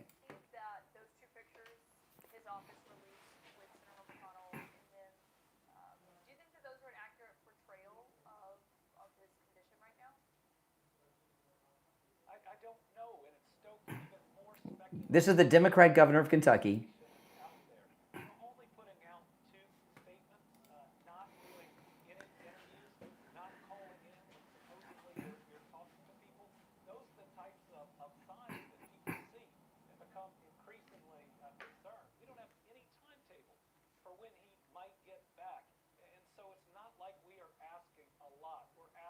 Now listen to what he suggests.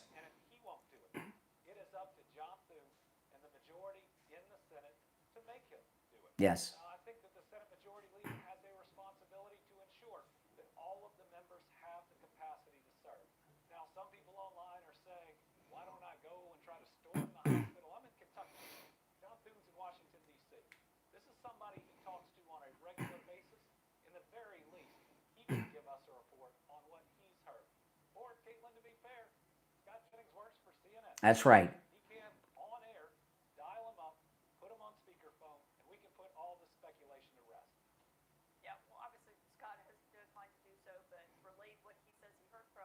Caitlin Collins, she doesn't want that breaking news. Yeah, I you know, hey, listen, you guys who think I'm too partisan, I agree with the Democrat governor. Have Scott Jennings call Mitch McConnell up, put him on speakerphone on CNN, and let's hear Mitch McConnell talk. Oh, man. All right. Well, listen, we're out of time for today. I've got a relative in the hospital, and the battery in my car's dead. So I got a busy morning when I get off the air. It's the Steve Kane Show. My name is Brian Craig. I'll see you tomorrow morning at 6 a.m. If you're on hold, hang in there. You'll be first in line on tomorrow's show. God bless America. See you tomorrow, 6 a.m. Okay, I'm gonna take one call before I go. Okay, then we'll take off. You're on the air. What's your name? Where are you calling from? Brian from Deerfield. Hey, Brian. Brian, that was a great point to make about the possibility of an internal coup in Iran. It would be a great strategy and would solve a lot of problems. Mm-hmm. Solve a lot of problems. So I think that's a great point, and I think that's probably what's taking place right now. You know? Yeah. Like you said, a lot of CIA, Mossad guys in there. That's all you need, and maybe there's still some their tilt is already in there. And I don't want to say the fix is in, but it looks like that could be exactly what's going on. Mm-hmm. You know.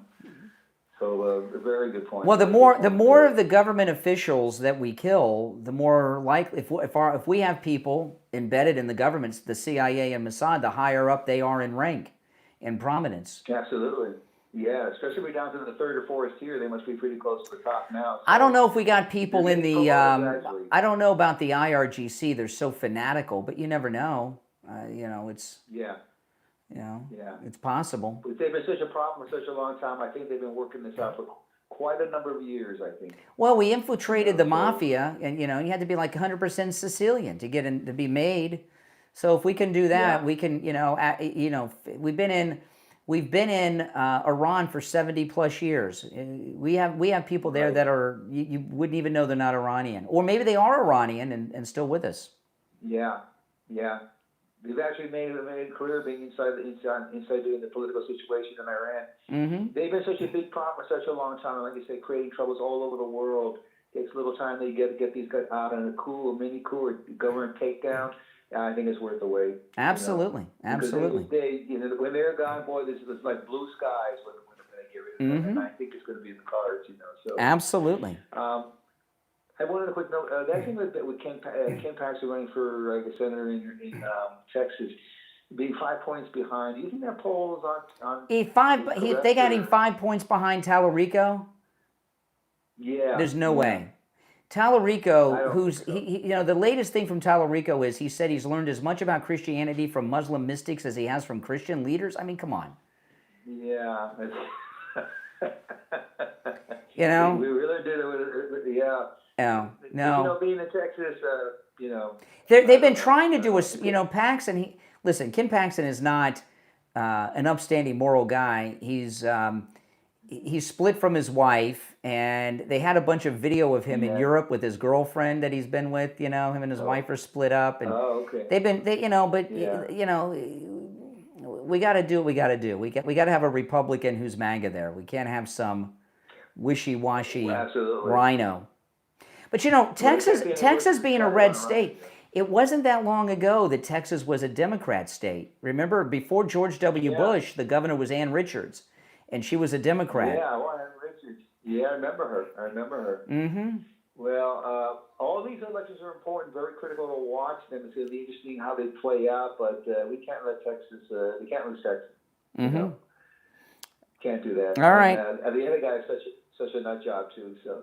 Okay, bye. Thank you very much. All right, take care. Now, before I go, I just want to tell you guys, those of you that are Patreon supporters, I did a video where I shared something. You hear me guys talk often. If you become a Patreon supporter, I talk about things that I cannot talk about here or anywhere else, and that is true on most every live stream that I do. And I did a live stream on Patreon that is there now that you can see if you're a Patreon supporter, where I showed something I cannot show here, and I cannot. I not only can I not play it on the radio, I can't show it here either, but I can show it on Patreon. And guys, go and watch that video, Patreon supporters, and share your thoughts on that. It's very disturbing. And if you'd like to become a Patreon supporter, there's a link in the description of the video. And when you become a Patreon supporter, you get access to a lot of exclusive content that you will not see anywhere else. And as well as access to my daily Patreon live stream, where there's a live chat. It's a troll-free. It's a troll-free zone. No liberals are allowed, and it's a very active chat room like here on YouTube. And I do talk about things and share things that I cannot talk about or share here every day. And there's a link in the description. When you go to the Patreon link, though, there's an option to become a free member. If you become a free member, you don't have access to the content there. You don't even see it. You have to be a paying Patreon supporter, and that starts at just $5 a month. And not only do you get access to my upcoming content, you get access to the entire back catalog, okay? And, of course, you're supporting all my content at the same time. There's a link in the description to my Patreon page. My name is Brian Craig. This is where MAGA comes.